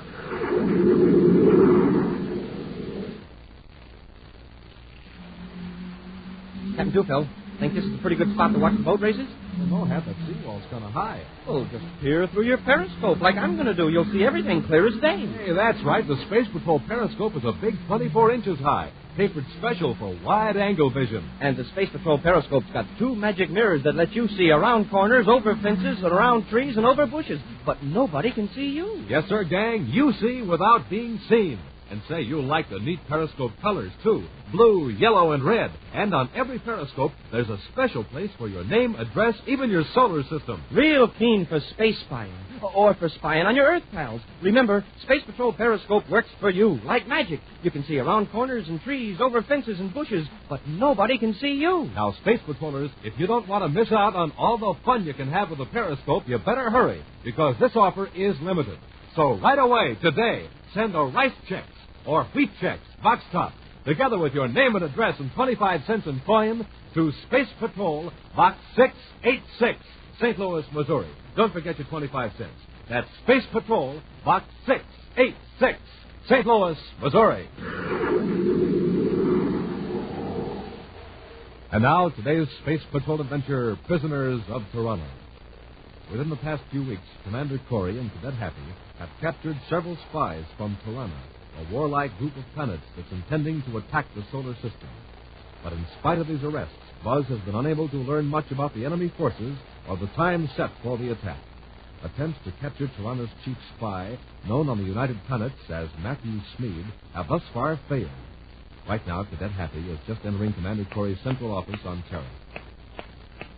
Sorry I'm late, Commander. I was in the gym taking a workout, and I just got your message. I'm glad to see you're keeping in shape, huh? Your exercise hasn't made you too tired for a space flyer, right? Oh, I'd never be that tired, sir. Good. A few hours ago, an unidentified ship blasted off from Saturn's fifth planet. One of our patrol ships placed upon the pilot to stand by to be boarded. Instead, the ship poured on more power and then vanished. Vanished? Didn't explode, it just disappeared. Seems only one thing. And then the star drive vanished into hyperspace. That means it was a ship from Tiranna. Right. They're making things very uncomfortable for Matthew Smead, and I figure he's going back to enemy headquarters to report. Are we going after him? Well, not exactly. We're going to scout around Tiranna with our new Space Patrol periscope and find out what they're up to. When a spy leaves enemy territory in a rush hat, he's encountered one of two things. Either he's afraid of being caught, or his own forces are ready to attack. Uh-oh. Tiranna may be all set to invade the solar system. That's what we're going to find out. Let's get to the spaceport and blast off in the star drive.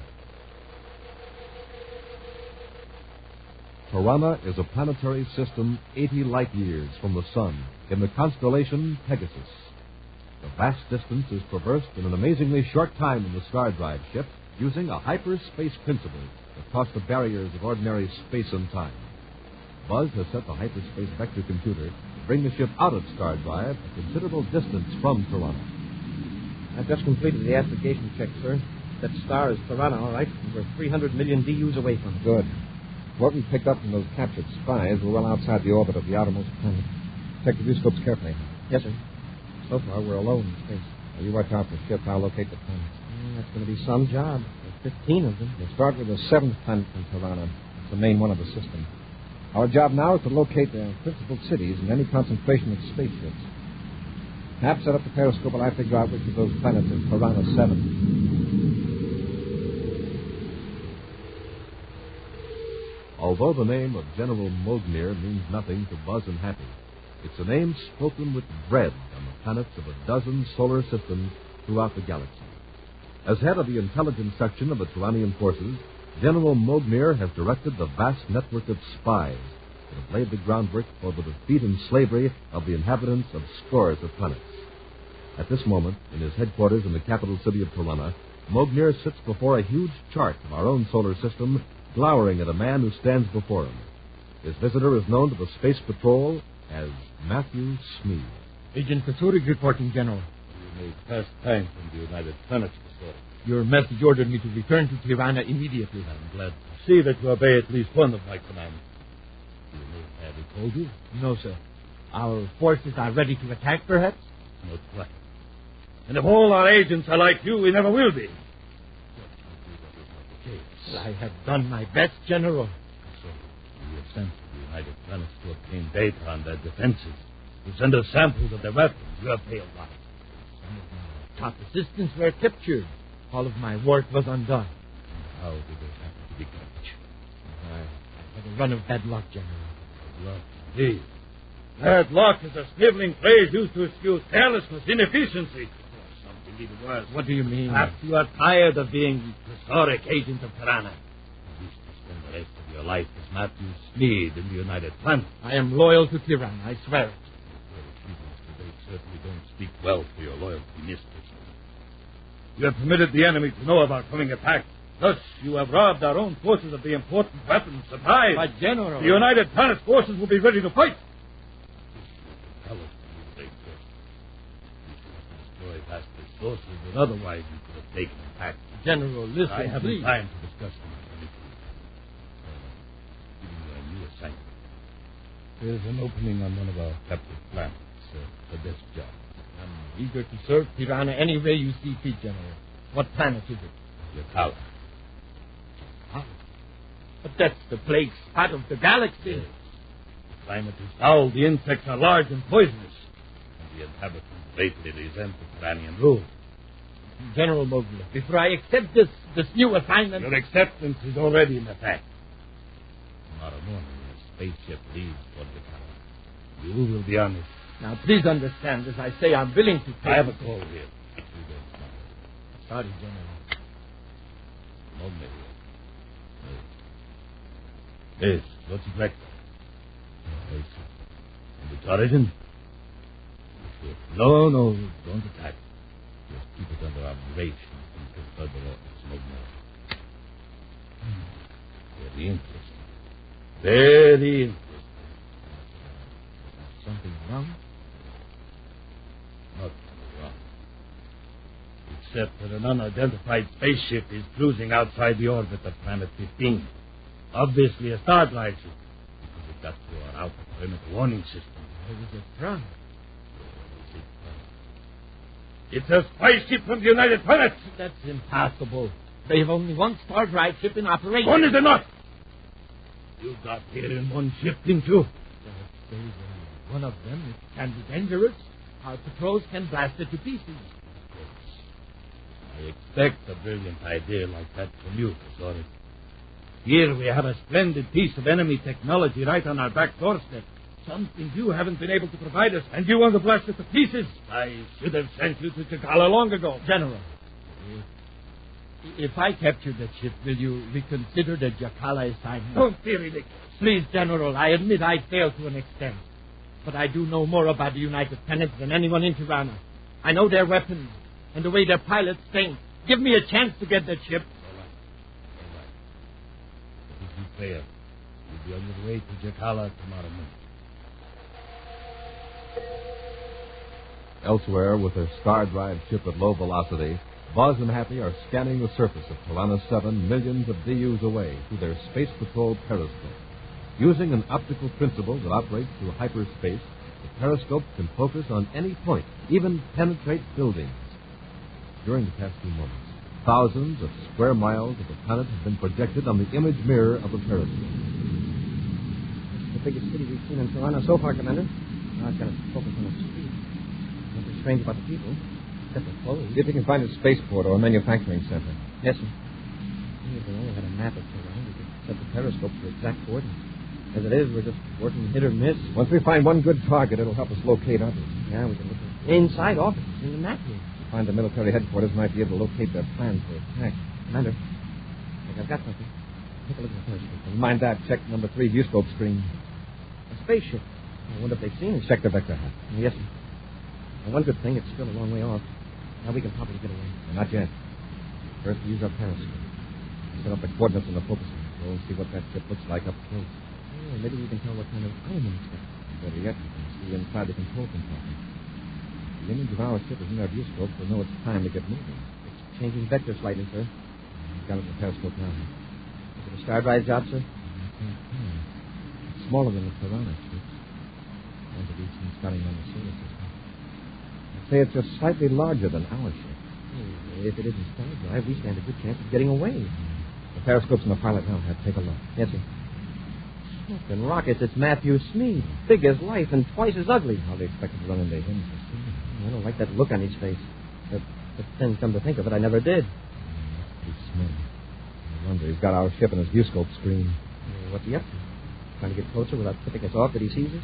Maybe relaying our position to other ships. For the time being, we'll continue our scouting mission from another part of space. Brace yourself, Happer, or blast away from here. Yes, sir. Hey, what happened? Our rocket's cut out. The emergency units are dead. We're in free fall. Well, fine time for this to happen. I'll check the instruments, sir. Matthew Smead calling Commander Corey upward. United Planet Star Drive Ship number 1. Smead to Commander Corey. Pat, get to the periscope and watch Smead. Yes, sir. Corey here. Go ahead, Smead. If you are wondering what happened to your rocket, you're in range of my null ray beam. You're completely helpless. Not quite. Try coming aboard and find out. This time we're playing this my way. There is no escape, Corey. You and your ship are prisoners of Tiranna. We'll return to Space Patrol in just a moment. Peer through your periscope, Space Patrollers, and you'll see around corners and over fences. Around trees and over bushes. But nobody will see you. Yes, that's the way the magic mirrors of the Space Patrol periscope work. You see, but are never, never seen. Take it with you as you watch a football game or parade. You won't miss a thing, and you'll see right over the heads of the crowd. And when you want to play at being a space spy, here's something that'll come in mighty handy. It's a special identification chart printed right on your periscope. It shows you exactly what the people who live on all the major planets might look like. Yes, sirree, Space Patrollers, you sure can have a lot of fun peering through your periscope.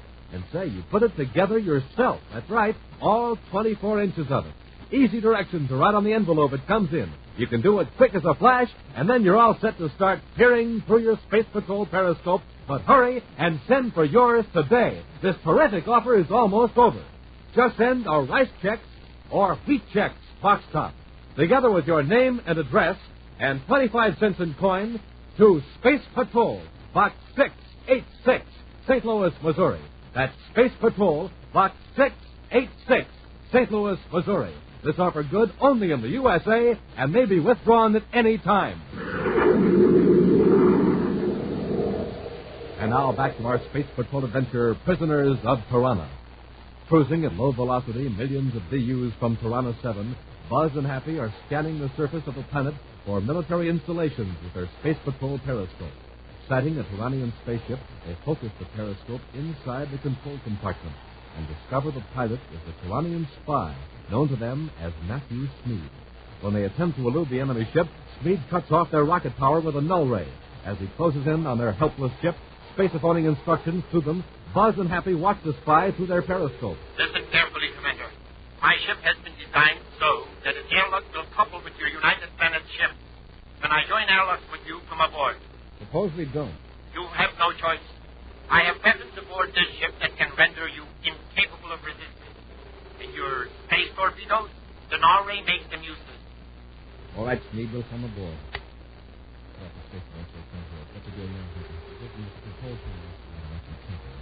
As much as we can about that ship, what the layout is and how it operates. When we go aboard, if the chance comes, we'll jump in. We have to operate his ship with no help from Smead. Yes, sir. We're maneuvering up to the airlock now, sir. His controls are very similar to ours. I think I know the placement in the tower. What about weapons? It's some sort of a gun in a holster. The ship's right alongside ours, and our velocities match. I know how he works the airlock holding field control. The switch he's pressing now is probably his spacer. Our ships are going, Corey. You were right, Commander. Corey, do you hear me? Yes, Smeed, I hear you. Then come aboard. And I'm warning you, at the first sign of a weapon, I'll be ready for you. So don't get any ideas. All right, Smeed. Let's go. Open the inner hatch. How about it, sir? Shall we take a chance on getting in with our ray guns? No. Play along with them till we see a chance it'll pay off. I'll go first.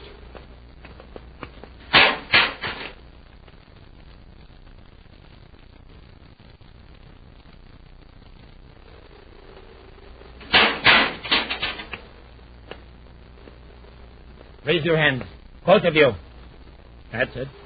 Now, step over there where I can watch you. Come on. That's fine. Commander, I'm very grateful for your timely arrival. What do you mean? When I turn you over to General Mognier, it will restore me to his good graces. Yeah? Who's General Mognier? He's the chief of the Tyrannian intelligence section.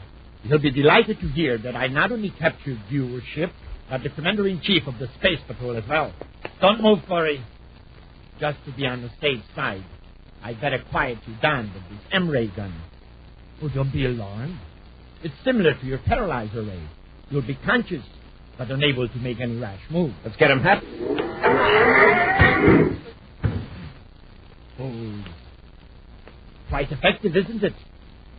Now, if you'll excuse me, I'll space upon General Mognier for instructions. Although unable to move, Buzz and Happy intently watch Smeed and listen as the spy carries on a spacephone conversation with General Mognier in the Tyrannian language. Cutting off the transmitter, Smeed adjusts the spaceship controls, completely ignoring his helpless captor. Finally, as the planet looms large in the nose port, Smeed turns to Buzz and Happy. That planet, gentlemen, is Tiranna 7, capital of the Tyrannian system. What of it? Well, I thought you might like to know. It might be your home for some time, depending, of course, on how the General plans to dispose of you. What are you going to do when we reach the planet? Parade us through the streets? No. It would not do to let the general public know that an enemy ship has penetrated our defense screen. It might cause uneasiness. Your own ship will be left temporarily at an unused base on Tiranna 7.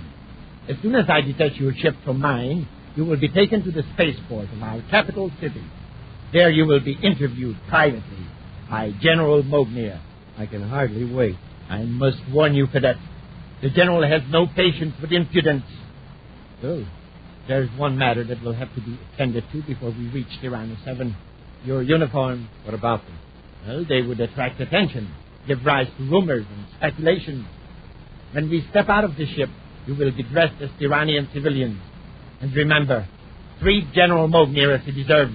I sure will, if I get the chance. Hours later, Smeed sets down his spaceship at the spaceport of Tiranna's capital city. Commander Corey's star drive ship has been left at a deserted base some miles away. The effects of the M-ray having worn off, Buzz and Happy are marched in front of Smeed across the landing strip to the administration building. Dressed in Tyrannian clothes, they attract no attention from the throngs of the crowded spaceport.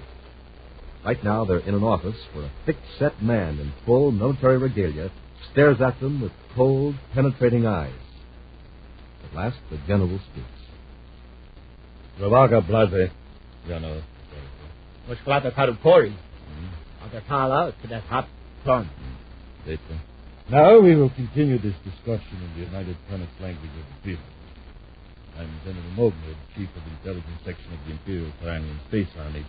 It's the purpose of the Empire of Tiranna to liberate the people of your solar system. I expect you to go.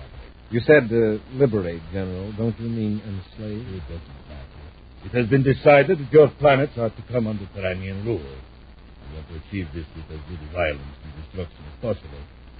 If you work with us, you can save the lives of your people. Whether I help or not, you're going to have a fight in your hands. And get this straight. I'm not going to tell you a thing. And that goes for me, too. You heard the General. Speak up! That's enough of that, Professor. No violence here. Someone might think we are mistreating our own civilians. I am sorry, General. There will be work in a quiet place. Then they will be executed as spies. And with the full support of our population, we will launch an attack on them. General, may I assume that the Jacala assignment is no longer in effect? That's right. In fact, I'm considering a promotion. Thank you, General. I could almost say that your renewed faith in me is reward enough. Thank you. Stop phoning, Professor. You know I can't get the General hat. Yes, sir. You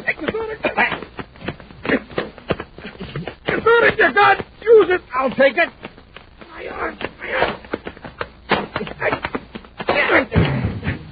I got the General, Commander. Needs out, too. Hope nobody heard the racket. What do we do now? We're on a strange planet. Well, with these surrounding clothes, maybe we can get to the ship without attracting attention. What about these two? They'll be coming out of it pretty quick. Spy closet over there. We'll drag them in and shut the door and use Smead's M-ray gun on them as an extra precaution. Come on, Hap, let's work fast. Locking the Taranian general and his spy in the closet, Buzz and Happy walk out of the office with affected casualness. Silently, they retrace their steps through the administration building and out into the spaceport. Right now, they're within a few yards of Smead's ship. Okay, so far, Commander. Luckily, nobody had occasion to talk to us. Yeah, my knowledge of Tiranna is pretty limited. All right, come to the ship. Yeah, nobody seems to care. At least I don't see anybody coming out to investigate. Close the hatch. Now, I can remember how Smead operated these controls. Hey, Commander, what if they have a space control here? If we have to get space equipment instructions to blast off, we're sunk. We won't wait around to find out. Check the viewscope to see if there are any other ships landing or blasting off. Yes, sir. Now, the controls. First, Smead pressed this lever. We're all clear in every direction, Commander. Get set, Hap. Let's fire a rocket.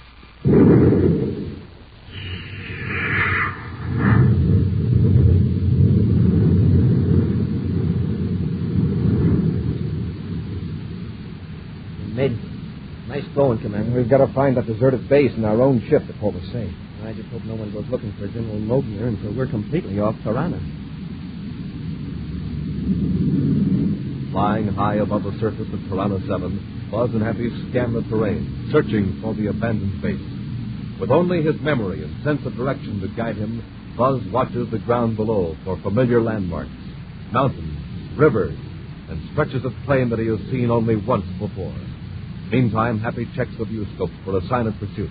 At last, Buzz puts the ship into a rapid descent toward a barren stretch of ground where a single spaceship waits. You did it, Commander. Wow, I wouldn't have found that ship in a month. Next few minutes tell the story, Hap. Judging from our own experience with that M-ray, Smead and the General should be able to move pretty soon. Yeah, they'll have every ship on the planet looking for us. Well, I set down as close to our ship as I can, Hap. I'll warn you, this landing may be rough.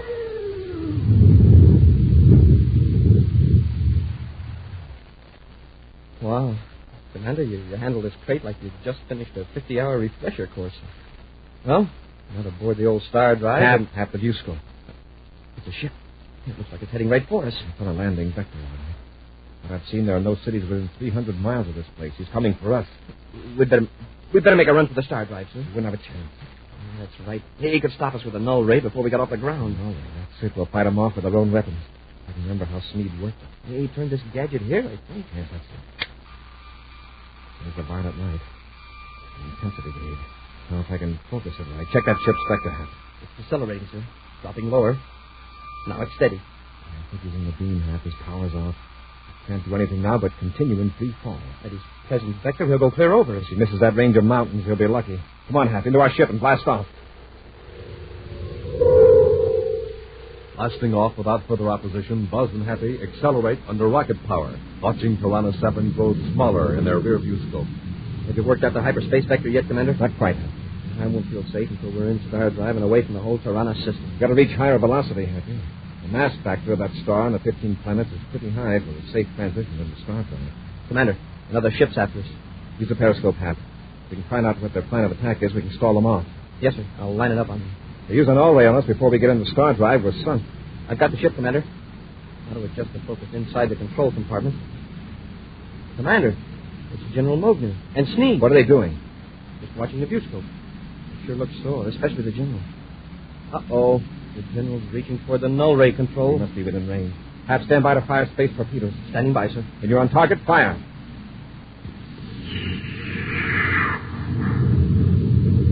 It probably won't stop them, but it may delay them a few seconds. I'll check the periscope. They've changed vector, huh? Mogner left the null ray and is working at another part of the control panel. Trying to dodge our torpedo, huh? Uh-oh. The torpedo exploded, but it missed them. Blew it up with a force field, probably. What about our velocity, sir? Is it high enough? Very nearly. There's the General reaching for the null ray control again. Let's lob another torpedo in. Too late. Half of the time it reaches them, the null ray will be on. We're going into star drive.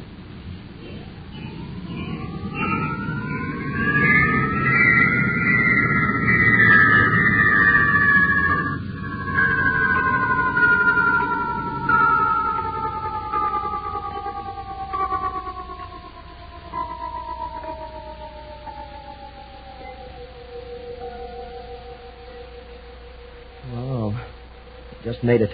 We're safe in hyperspace. For the moment. But we won't be completely safe until we put an end to the menace from Tiranna. There's a way to stop them, Happy, and we're going to find it. We've got to. An action preview of next week's exciting Space Patrol adventure in just a moment. Smoking rockets, a moon man from Saturn, a bird man from Mercury, and a giant from Jupiter. Wow. I'd sure hate to meet up with any of these weird characters on a dark night out in space. That is, without my Space Patrol periscope. Hey, Space Patrollers, I was just looking over this special identification chart that's printed on the periscope.